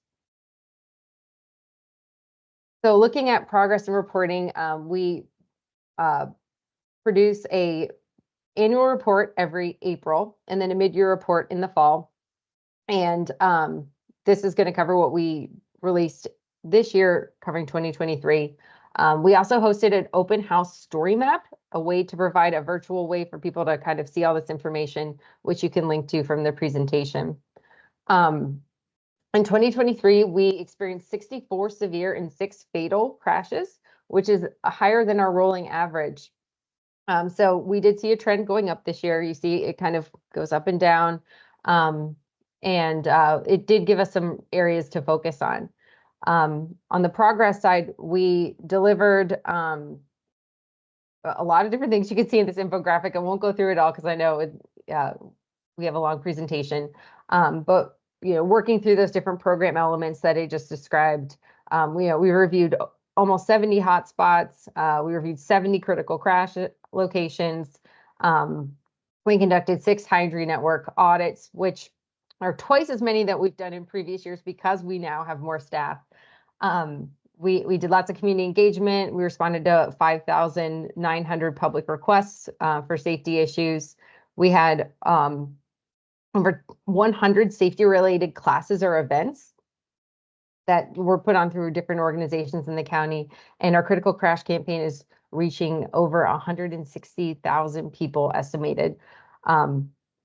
We also, built 17 quick build projects, 4 capital safety-driven capital projects.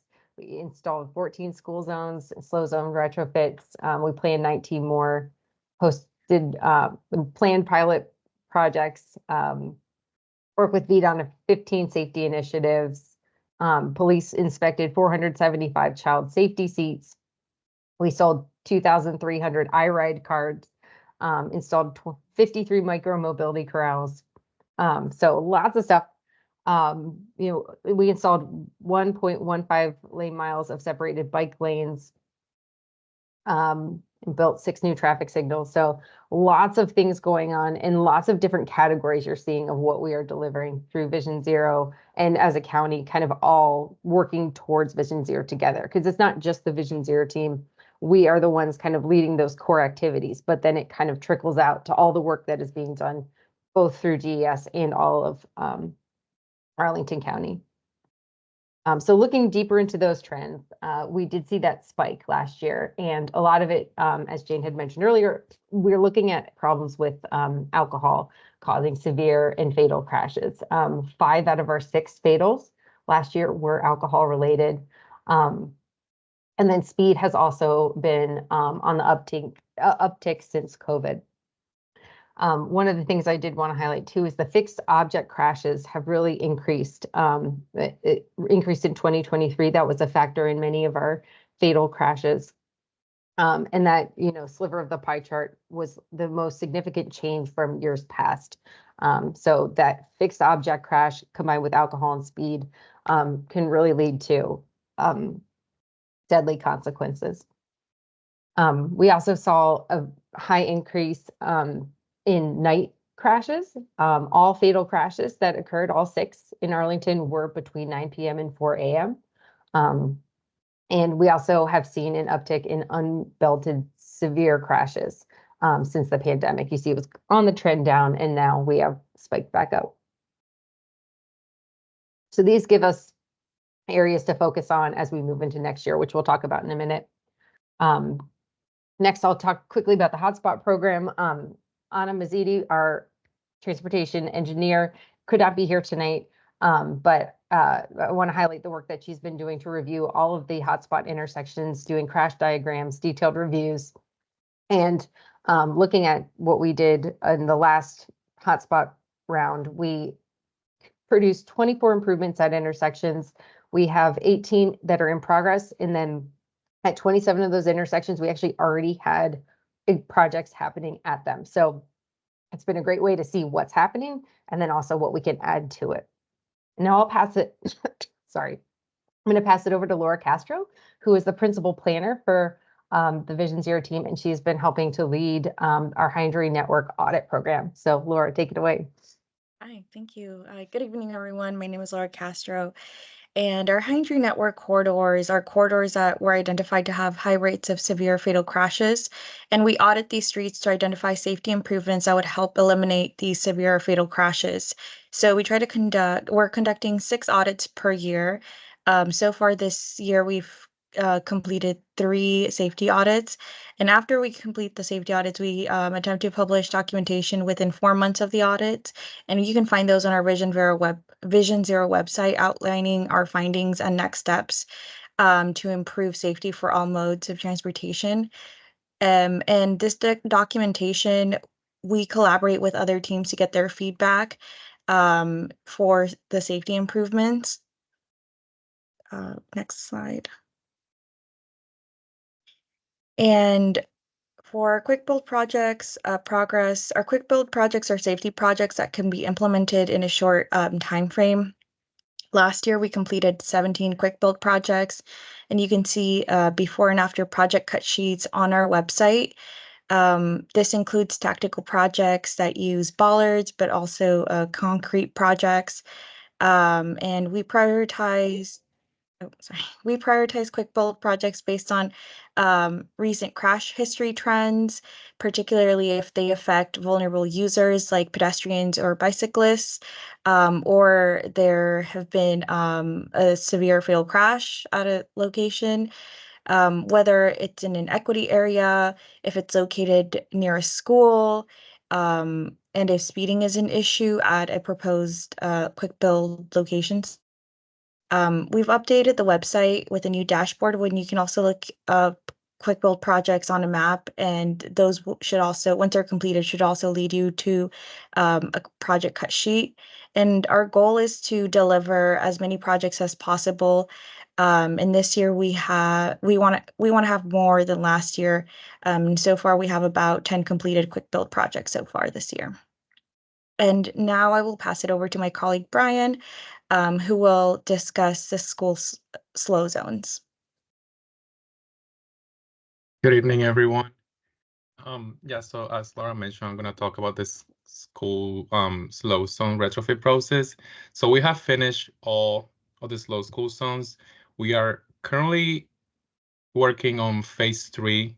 The last thing that we need, it's pretty much the markings. All work orders for signs have been submitted. For priority schools, all markings on the pavement, like 20-mile-per-hour markings, slow school crossing markings, and high visibility markings are all done for priority schools. And we actually did quality checks today, and so far so good. We went to Long Branch, Washington Liberty, and Arlington Science Focus, and everything is pretty much in place as we planned. This has been this has been a multidisciplinary effort from the principals of the schools. We have meetings with all the principals for each school, and we ask them questions about what they see around on their streets, around their schools, and what things they want us to focus on. And in our department, we work with ops, we work with design, we work with trades, and it has been a really, really big effort. So we are very, very excited to finish up and have the slow school zones for all the students and the community members to have a safe way to school. So next slide, please. So yeah, so we are not like for the streets that in the school slow zones that we don't see reductions of speeds, we will spend this tactical speed hump pilot. There has been 3 locations that we have been collecting data before and after. We can see here on the screen. This tactical speed hump pilots will look like those on the right side of the screen. And like I said, for the higher locations, on the school zones that we see that the speeds are not being obeyed, and we will probably install these tactical speed hump pilots. Next slide, please. Yeah, and just to clarify, so it's any road where we were not seeing the reductions we were hoping to see in the speeds, that's where we deployed the first set. And then we were collecting before and after data to see where we may expand the pilot. Yeah. Thanks, Christine. Thank you. And yeah, so we collect the community feedback, and on the right side of the top chart, we can see the light color blue means that it's safe. So overall, we got 250 community members responses. The responses show feelings of safe. So all multimodals showing that it has been safer after the installation of this speed home pilot.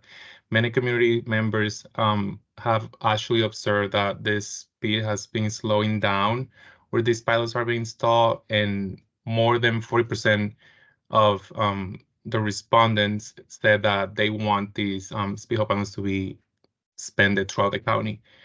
Like we see here, majority of the comments, top three, they observe slowing down. They are in favor of the tactical speed home pilot, and they feel safer.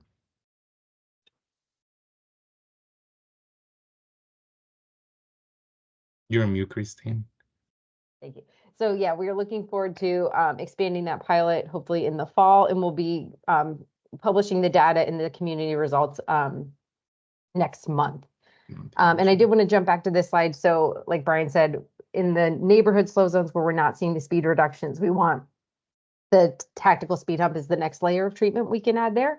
But then for the beacon school zones, so those are the arterials with the flashing beacons, that is where ACPD will be launching the speed safety camera program, also likely to happen this fall. So these are the ways that we're kind of trying to enhance the compliance of the new speed limits.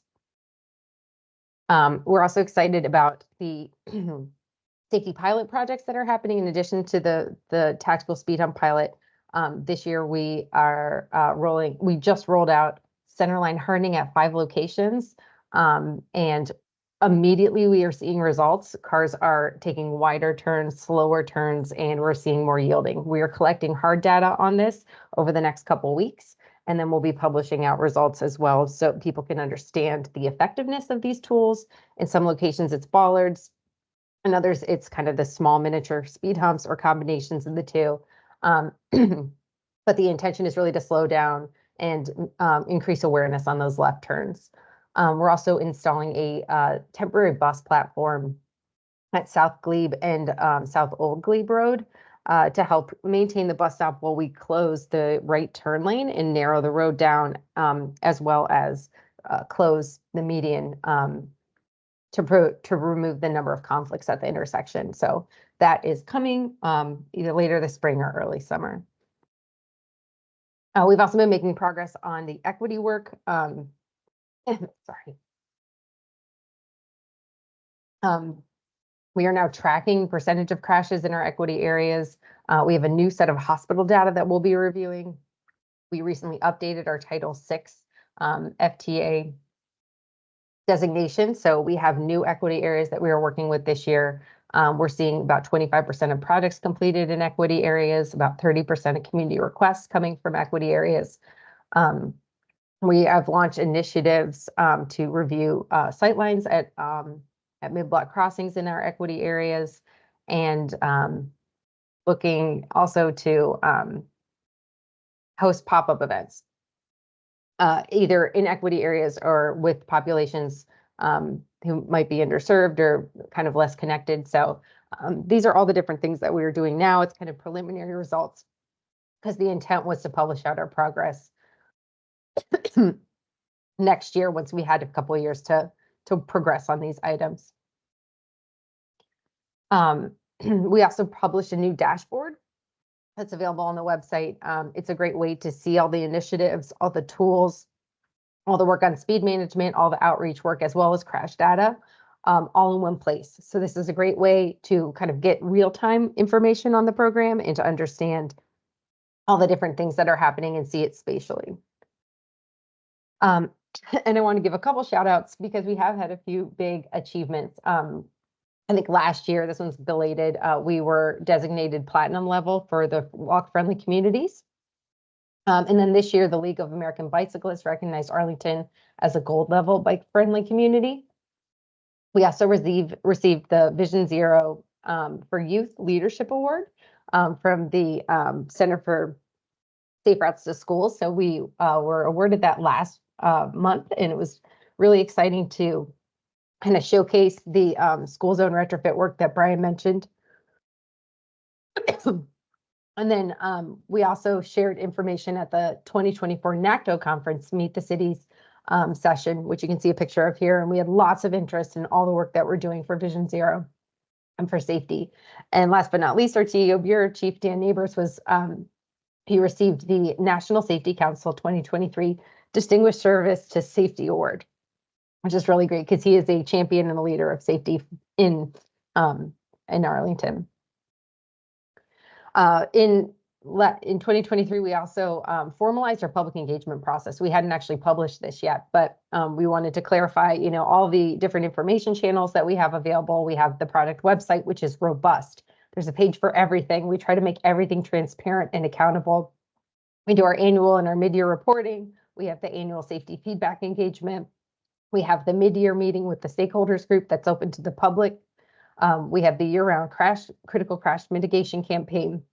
We host the equity focused pop-ups every quarter. We have a monthly newsletter that has so much information and updates on all the different projects we have.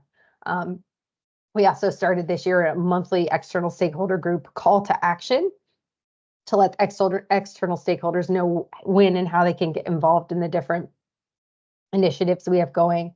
We do quick build communications ad hoc, and then we also do pilot engagements as well as the pilots progress. So this is kind of all packaged up. What does Vision Zero public engagement look like? And it's a very formalized process now.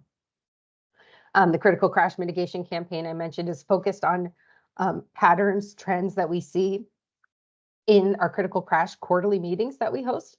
So you can see January's was pedestrian crashes in dark conditions because they're twice as likely in the winter.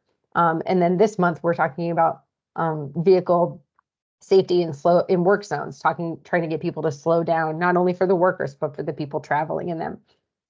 So we share this through the newsletter, through the external stakeholders group, a spotlight on our website, through equity focused pop-ups. We have pamphlets. We actually, you can see in the photo, went to AFAC and gave out beanie hats with a reflective strip to kind of share that pedestrian crashes in dark message and provide people with a way that they can be more visible.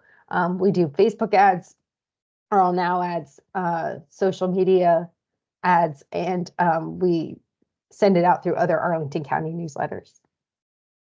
We also this year started an in-street education campaign. So we have little signs. They're very catchy, gimmicky. You can thank Nate Graham for these. But this was a way to show people and educate them about the tools that are in the road. So why is a bump out important? How do you use an RFB? What is the bike box? What is the LPI? That's the one that's been the most popular. People comment all the time. They love seeing the LPIs. They love having it to get out in front of the road before the cars turn. So we're trying to do a little bit more of this and make sure that we're educating people and meeting them where they are to give this information. We're also doing that for pilot projects or for other engagements. Getting out, the QR code is alive. So we're using that. We're making sure that people know about things that are happening right in their neighborhood because they are in their neighborhood and they can see the messages. Jumping into the annual safety feedback engagement. This was our big engagement we do every year to get feedback. It's a longitudinal survey. We want to see how people are feeling about safety in Arlington. We host library engagement stands for people who would prefer to mail in their feedback. We host an online feedback form. We post sidewalk stickers. We post lawn signs. We do email, social media, Facebook ads. Then we do pop-up events. We try to focus them in our Hydra network areas or equity areas. So this year we did the Teen Job Fair at Thomas Jefferson. We went to the Earth Best Family event at Arlington Mill right off Columbia Pike.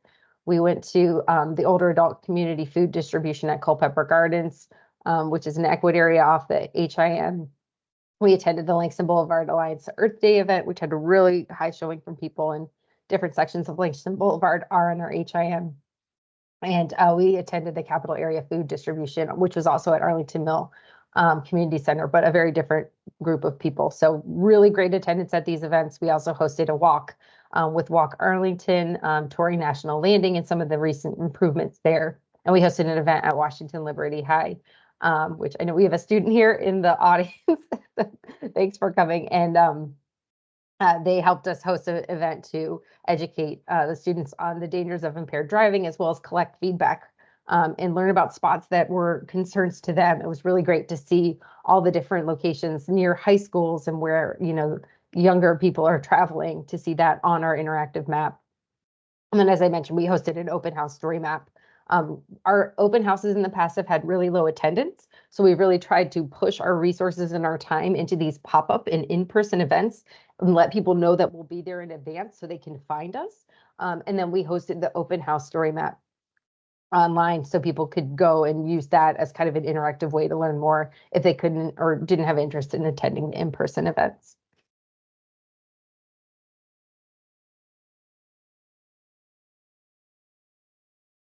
See a blank slide. Do you all see a slide? It's blank. Yes, It's we see blank. it. Oh, that's so weird. Okay. Well, I'll just say we had 881 feedback form responses. We 11 mail-in forms received and 630 interactions at pop-up events. So lots of engagement from about 15,000 or 1,500 people. What did we hear? We asked people, is Arlington a safe place for people taking transit, walking or rolling, riding a bike or driving? You can see the responses really varied. On the left side of the screen are the pop-up responses. On the right side are the online feedback form responses. Overall, people felt really safe taking transit, no matter how they responded. But you can see the variation on what we heard from in-person compared to the online form for walking, for riding a bicycle. But then overall, people also felt pretty safe driving on the system. So a little bit of a gap there, and we're still reading the responses and exploring to learn a little bit more about why they selected these responses. When we talked about top safety concerns, it was the same across the board. Speeding and aggressive driving is always top number one. So that's an area where we are continuing to focus. Distracted travelers using phones and headphones was second, as well as drivers not following traffic laws and signals. And then we also had a clickable map, which we had in the in-person event too, where people could place stickers and give us feedback on specific locations. This map we use in our high injury network reviews. We use it in our hotspot reviews. We aggregate the data from the past 3 years and kind of keep it on a rolling basis to keep refreshing the information. And then it's a great way for us to kind of do that double take of, okay, we have all this data and these facts, but what is the experience? What are people finding on these, or people experiencing on these roads or intersections, and then applying that to our analysis. So that's how this map is getting into practice. So we are wrapping up documentation on the feedback, and then we'll publish that, as well as kind of the longitudinal trends for what we're hearing from the community and their experiences and how they feel traveling. And so with that, I'm going to pass it off to Dan Neighbors to talk about what's next. Okay. Thank you, Christine, Laura, and Brian for that lightning round of the program. I really appreciate that. There was a lot of content. Go ahead and go to the next slide, please. Okay, so what you can see here is, well, what you heard about, let me just start there, is what from the team and is what have we done through this program? What are we doing? What are we continuing to do? All those things that you heard about form that core of the program, which you can kind of see off to the right side of the screen here. Those things that are, since they're the core, we'll continue to do them. But you notice by their nature, these are constantly assessing, self-assessing the program. We're finding out what are the needs, the safety needs of the community in Arlington through these different efforts. We're assessing our tools, and our tools helping us get to that goal of 2030 to have 0 fatal or serious injury crashes on or before 2030, I'll say. So this is a program that is dynamic. It's not something that's put up on the shelf. It's something that we're continually assessing, and we're continually looking at how do we make it better so we can reach those goals. And we know that the Transportation Commission, the commissioners have been really supportive of the program, particularly through this budget cycle. So we thank you all for your support and advocacy on this program. And again, have this whole team here, and the whole Bureau and the whole county are embracing this effort and really marching towards reaching our goals in outlined in this Vision Zero program. So next, I just want to shift our focus a little bit in terms of what we're talking about, what we're doing this year, and in the future. You see that we have a few focus areas listed on the screen right there. Christine, the team, they went through the different data that is showing why we need to focus on these areas. The first one, speed management. We see speed increasing a factor in crashes, 6% in some looks, in some other areas, it's even more. Brian went through the slow school zones, right?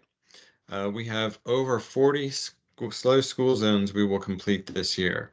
And as Brian described, that's the 20-mile-an-hour slow school zones. It's the beacon slow school zones, which is going to translate into the school zone speed safety speed camera program, which launches this fall, hopefully.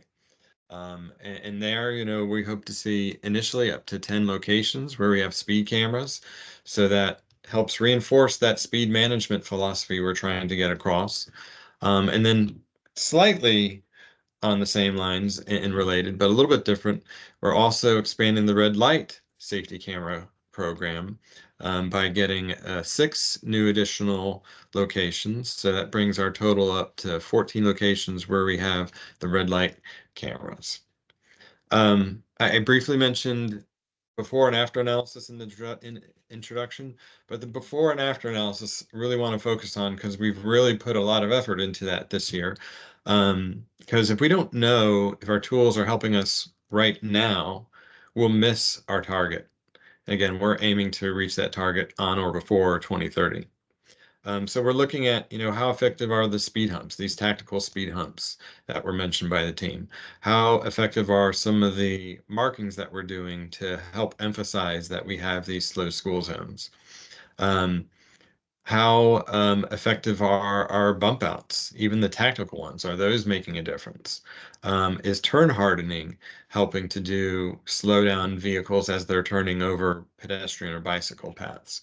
We want to know how those things are affecting safety. And if they're not affecting safety as we want to be able to tweak them and make them better. So that's an essential thing that we do through this process throughout the program so we can reach our goal. We heard about other speed management tactics and programs. I'll briefly mention a few other programs that are entering in this these tactics as well. We talked about the NCS, the Neighborhood Complete Streets program, which is going to deploy pilots where they're looking at that as well. And we're part of a national peer exchange with Madison, Wisconsin, and looking at they're a very similar city to us in a lot of ways, and looking at what are the things they're doing through their Vision Zero program. We exchange information what we're doing, and hopefully gain a lot of additional knowledge in terms of what are the tactics that could be successful. And our next meeting, as a matter of fact, we had our first today. Our next meeting, we're focusing on the speed management tactics. So it's very timely. And again, something we know overall for the program is essential, because if we can reduce speeds, we reduce severity of collisions. And so we know that this is across the board one of the most important things we got to do. We spoke briefly about the issues we're seeing with alcohol. And I think it was Commissioner Terry that commented on some of those things too. So we have a region-wide campaign we want to grant through COG, the Council of Governments, where we're looking at what are some strategies that can be employed region-wide to help address this issue that we see. We know that, largely this is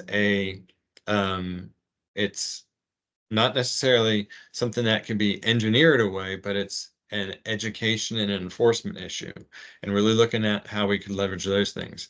Of course, I think as the commissioners recognized, there's also that element of, how do we get people to understand that there's all these alternatives to transportation, and that these alternatives to transportation do create a better and safer overall network. So it's a multi-pronged approach. And it is something that we hope to gain a lot of insight, feedback, and some good ideas that come out of this effort for this regional campaign. And then lastly on this slide, the Transportation Commission is very familiar with the process for site plans, and very supportive of getting what we can out of site plans, and we've had a lot of success. But again, in the spirit of the Vision Zero program, it's not a program that we just say, we do this and kind of maintain. We're always climbing. We're always trying to reach that next level. And this is one of those things, again, a lot of success, but we want to reach that next level as well. So the safety analyses are something that are done up front, and through that site plan process, looking at where we can really leverage resources to really hone in on those safety issues and address safety. So that's something you'll be seeing more of and is integrated into that process. And again, big thanks to you for everything you're doing there, and look forward to the continued work on that. So let's go to the next slide. So this is a implementation timeline overall. You can see right here. You see off to the left side, we adopted the action plan in mid-2021. And so right now we're midway, believe it or not, between 2024 and 2025. So that's, we've had 3 years of our Vision Zero program. But looking forward, that beyond 2025, you see we have the opportunity to update our Vision Zero action plan. So the current vision is, we have a lot of work that we want to be able to continue. We want to be able to build off of that work and elevate that work, right? Because this, as we get closer to that 2030, we understand the importance of all these tools that we have, all the analyses that you've heard about, and having that really help us drive our program so we reach those goals. So it'll be a great year to engage with the commission, other members of the community next year in refining that plan to help us reach the goal on and before 2030.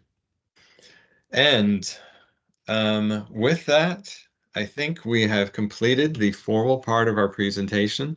Again, very big thank you for everything the commission is doing to help promote Vision Zero within the county.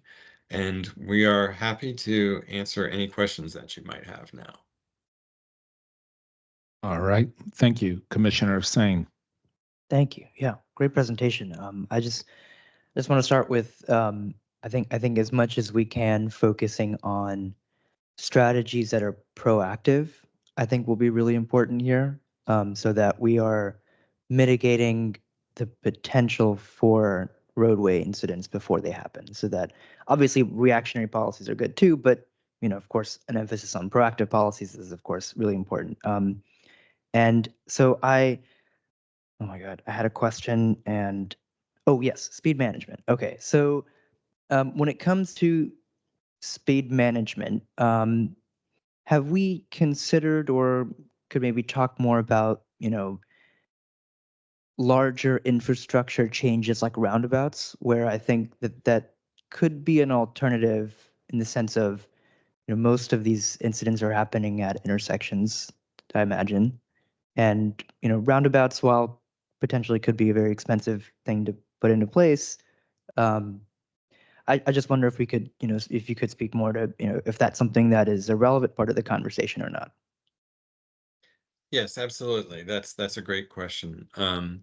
So, we have the ongoing pilot that we've started a few years ago at Military and Nellie Custis.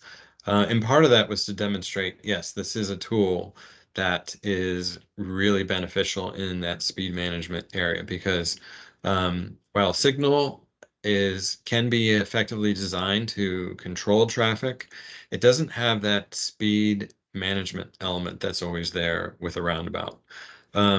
So yes, that is something that we look at. That is something we're continually developing a policy around. But we do see that where it can fit, that it's that tool that should be at the top of the list. Quite frankly, that is something that is a VDOT policy. They say anytime you have an intersection improvement, that's the first thing you look at. Is a roundabout feasible?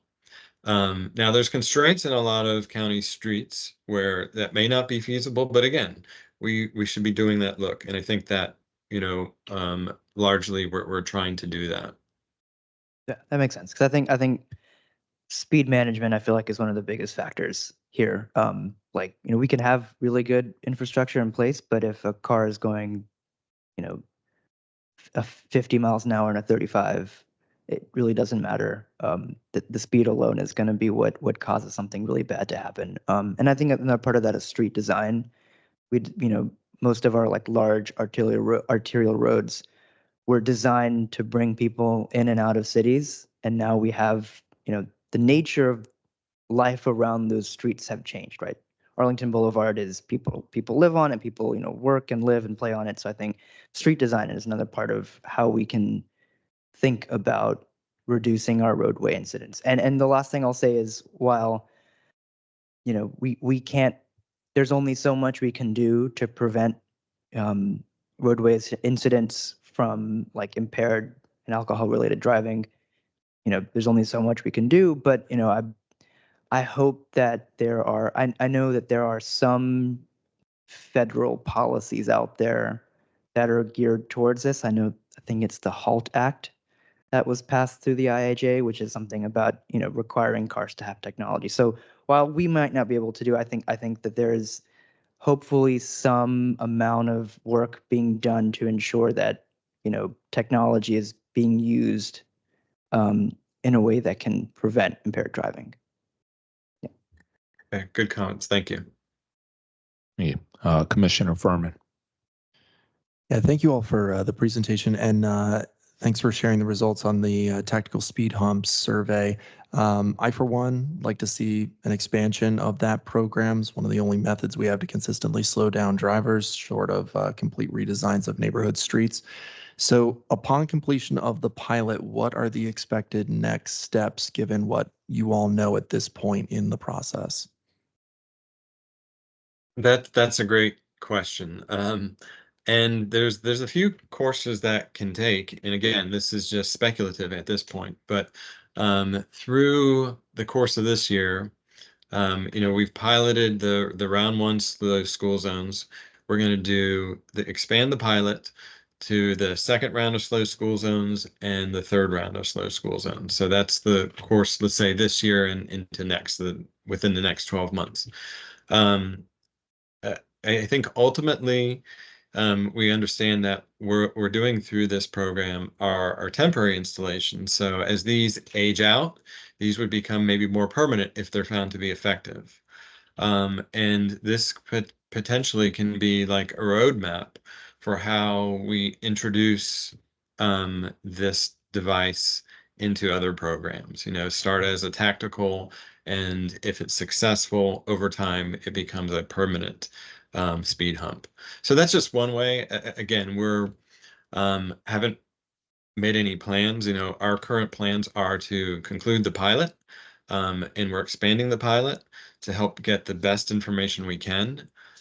So anything beyond that is just speculation. But again, we've seen success in this first round of the pilot. And again, if we're getting something that is working and helping us address safety, of course, we'll want to see how it can grow and be a more effective tool used throughout the county. That's great. Thank you. And then just one follow-up piece. I live near two of the centerline hardening pilot locations, both of which are the ones on Columbia Pike. I just wanted to share, it made myself, my family feel safer at those intersections, even in just I think they've only been there 1 or 2 weeks at this point. I am seeing some drivers still turning over the portion of the hard line that does not have the elevated, plastic bollards. So you are still getting some cars that are cutting those corners and just kind of accepting the bump. But I think it's promising in its early run, so I'll be interested to see how that pilot goes. And thank you for implementing that. Great. Commissioner Thank you for the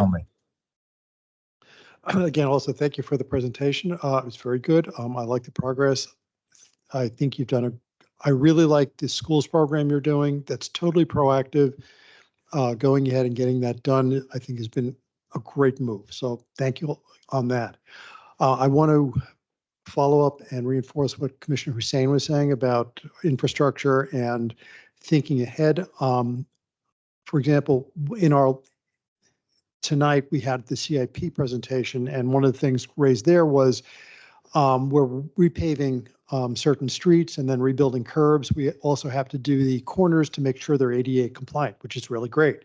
I'd like to go a step further than that, rather than just simply the repaving and redoing that. Look at those corners.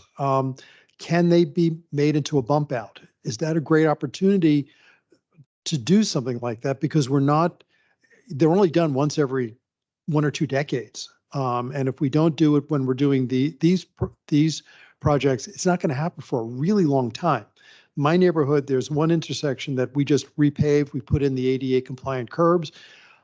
It was called out to DES years ago that it's really uncomfortable for pedestrians to cross, and pedestrians use it all the time. Because just the geometry of that intersection just makes it a very weird one for people to be able to cross. And one of the cross streets is actually way wider than necessary for a residential area. That would have been a great opportunity to rethink that intersection rather than just going ahead and paving and putting in the ADA curb. If we could do that for all of these situations, I think we'd really be able. It's proactive, and we'd be able to move forward much faster, rather than having to go back later on and redo them. So if there's some way you could integrate what Vision Zero with the program for repaving and recurbing, that I think would be something that is worthwhile exploring. That aside, I do have a question. In the numbers for fatalities and for severe accidents, does that include our 2 interstates? The 395 and 66? Yes, it does. Yep. Okay, I'm not sure what we can do about that, because those 2 roads are, not only are they VDOT controlled, but we have, I think, virtually no influence in how they're designed. And I think all the enforcement is the Virginia State Troopers, not even our police department. So it's sort of like completely out of our hands. But I would think that's where a number of our really bad accidents take place, just because of the volume and the speeds. So is there some way we can deal with that? Because it's really skewed. Jersey City, for example, they have a wonderful program, as you probably know, of Vision Zero. They do not include in their statistics the roads that the state deals with, which I think, like New Jersey Turnpike, when it goes through it. That's not included in their program because they can't have any influence over it. Is there some way we can deal with this so we really get true numbers of what we're dealing with, rather than something that only the Commonwealth can deals with? Anyway, that's it for me. Thanks. Thank you. Commissioner Coleman. Thank you. Just taking a look at one of the slides you had of a diagram where there is density. I think it's on my slide deck. It's slide number 11, where it shows the 2022 hotspot actions. And there's a pretty significant cluster right along the area. It seems like between Clarendon Courthouse and Roslyn, which is generally where I live. And I can tell you from experience coming up from Wilson Boulevard, going up from Roslyn towards Courthouse, people will fly down that street, and there aren't many ballers. There aren't, to the best of my recollection, any sort of speed bumps going up that hill.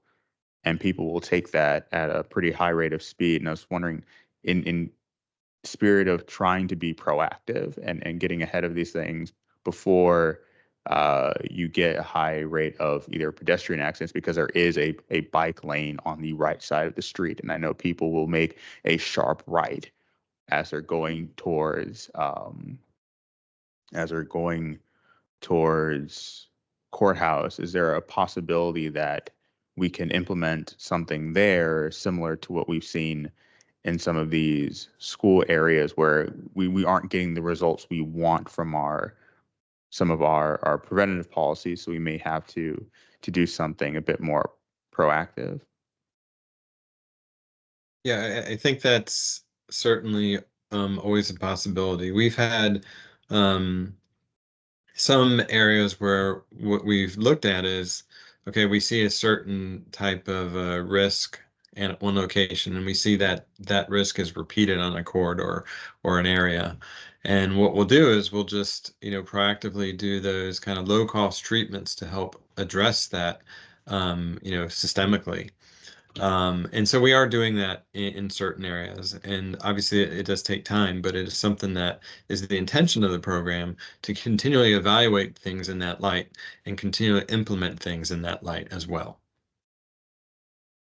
All right, thank you. Commissioner Terry. Thank you for the presentation. And I do want to just start out just by recognizing the great work of this program and how it's been recognized by national and international organizations. And I'm glad you shared that slide with those recognitions, and just so proud of all the work that you're doing. I did want to just start out at least by recognizing the response that my issue that I raised of keeping our friends, neighbors, and our loved ones safe, and ensuring that they don't die. Your colleague, I was surprised and disappointed that the response was defensive and that it came from a place of thinking that engaging in trying to prevent those deaths, those preventable deaths, is also laying blame. So I hope that you're getting the support and collaboration across the county for the work that you're doing. Unfortunately, in talking to a lot of Vision Zero cities, that's not a unique response, that people think if they're committing to a zero goal that they're somehow responsible for it and are being blamed for it as well. But I do hope that you're getting a lot of buy-in, because you can't do this on your own. And not just from the direct county colleagues, but also law enforcement, the hospitals in the area. I mean, all of these are stakeholders in making sure that people can go about their daily lives in a safe manner on our transportation system. And the one call out and question, though, that I have for y'all too is about what is the county doing with its own people who are out on the roads to improve safety. So for example, some other Vision Zero areas are enacting requirements for people driving for them that they have to wear their seatbelt, that they can't drive distracted. They're also putting requirements in for safety requirements in for contractors of the city or county too. And so I'm just wondering if there are steps that Arlington is taking to have accountability for our own actions. Well, I can go ahead and start, Commissioner Terry, there.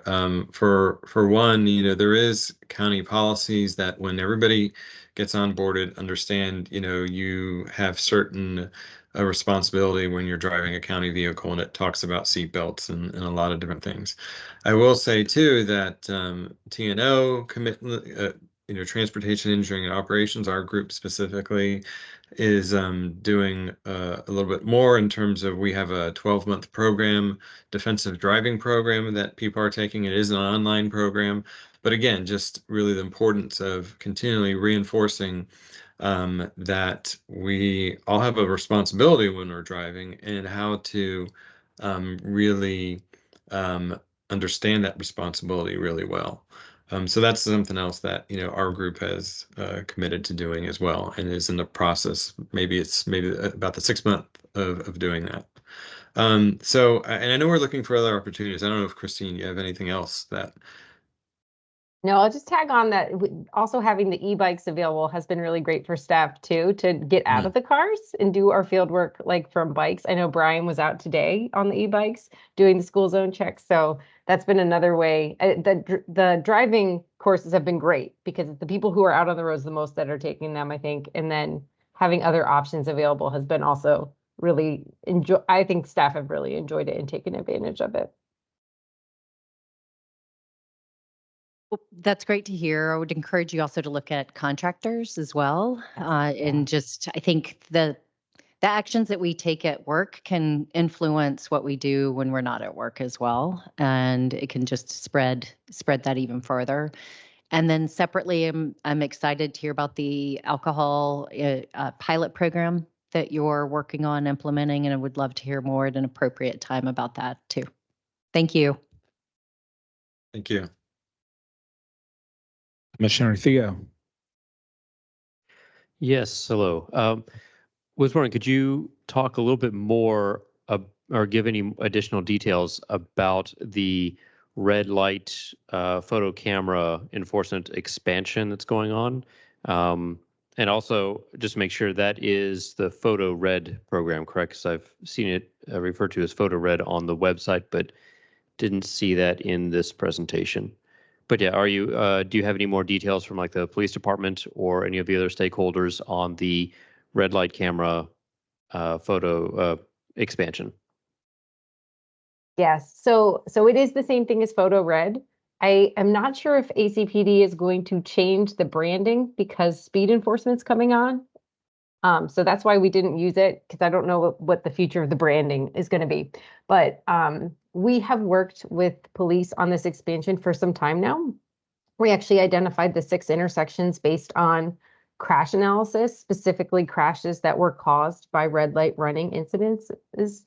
And we identified those locations and we went through the permitting process, but that was when we got to the point where the contractor, we had to secure a new contract. So that was kind of put on pause, and now we're ready to roll now that the new contractor is on board. So the permits are ready, the installations have begun, and we are looking, I believe, to go live in the fall. But again, this is police's program, so we are here to support. We're really helping with the site selection, the data analysis, and making sure that these safety tools are being installed in places that will have the greatest safety benefit.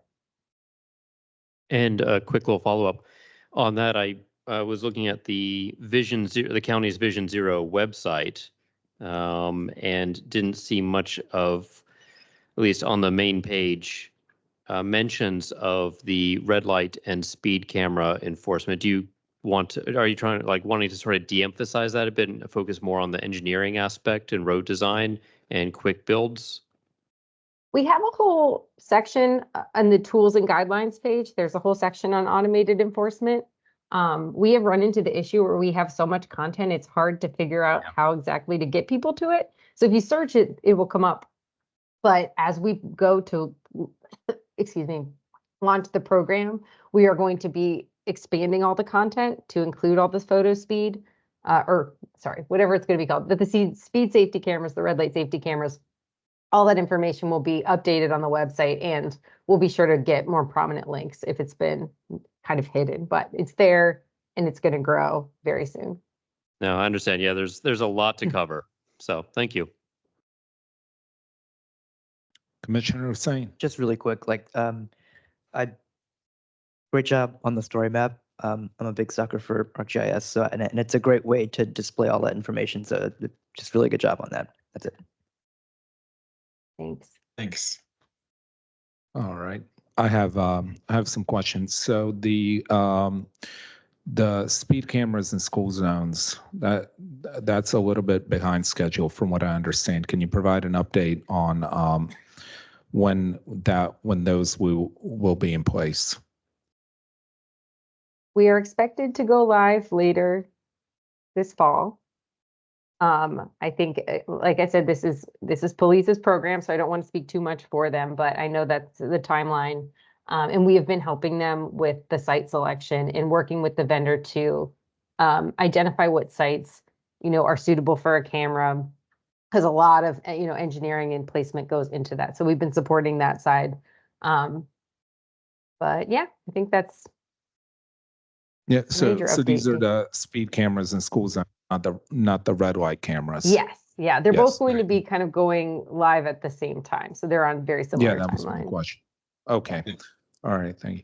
And you mentioned that you have more staff. I think all the data shows that it's vital for in-house expertise for projects to be done on time and on budget. So I'm happy to hear that you have more staff. Can you tell us a little bit more about that? How many more members do you have and what their jobs are? Sure. So now I have officially taken on the program manager role, which was a new position. Before I was a principal planner, kind of bridging different programs. But now we have that position. Laura Castro, who presented, she is in a principal planner role supporting the Vision Zero program.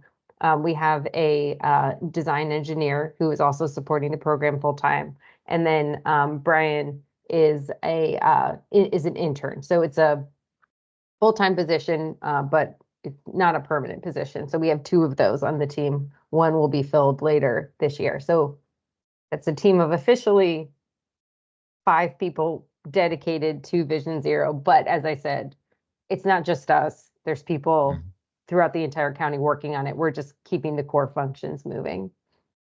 Yeah, and I'll add to what you said before. I think in the presentation it was really good, Christine. That small group kind of sets that roadmap, right? And that roadmap is followed by everybody in the county. And the closest knit group is obviously TNO, who's we're all part of on this call. And there's a lot of staff that are working on these programs, like installing the speed humps, installing signs, installing the turn hardening. So it is kind of a broad group that is really branched out from this small core group that is really helping to establish what those needs are. Yeah, thank you. I mean, your team does a great job of public engagement, but ultimately this is an infrastructure issue, and so hopefully we can scale this up and accelerate this stuff before 2030. Agreed. Thank you. Any other questions or comments? All right. Well, I think we can conclude with that item. Thank you very much. Thank you. Thank you. Have a great night. Yeah. Thank you. That concludes the agenda. I don't have any other business to discuss. Yeah.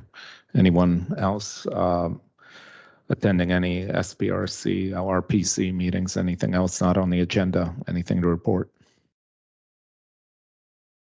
Oh, Meg?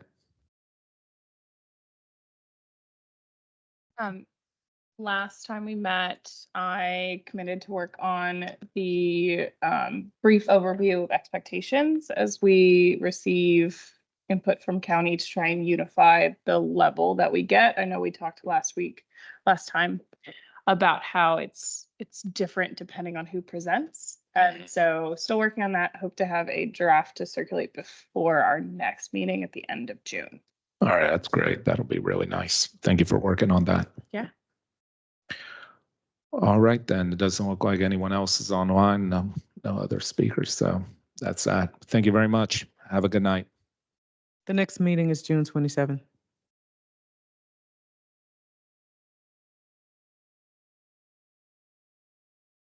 Yes. I don't know. The IT guy said it's probably an update because these have not been updated with the new teams. And it could be that the computers that witnessed the blank screen did not have the update. And I know my computer does not because we were trying to do it before the meeting, but we ran out of time. So that's probably what it is, but I don't know. But it was strange. Yeah.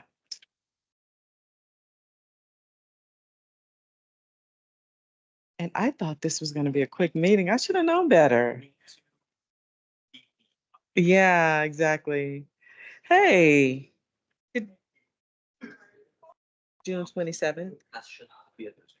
Yeah, and it's on the website too. If If you go to the Transportation Commission website and click on meetings and agendas, it's there. Yeah, and it was, so were you getting the emails that we sent about the bike improvements that are being made? Brian Shelton, my colleague, wanted, okay, let me forward it to you because he wanted to get some feedback from, oh,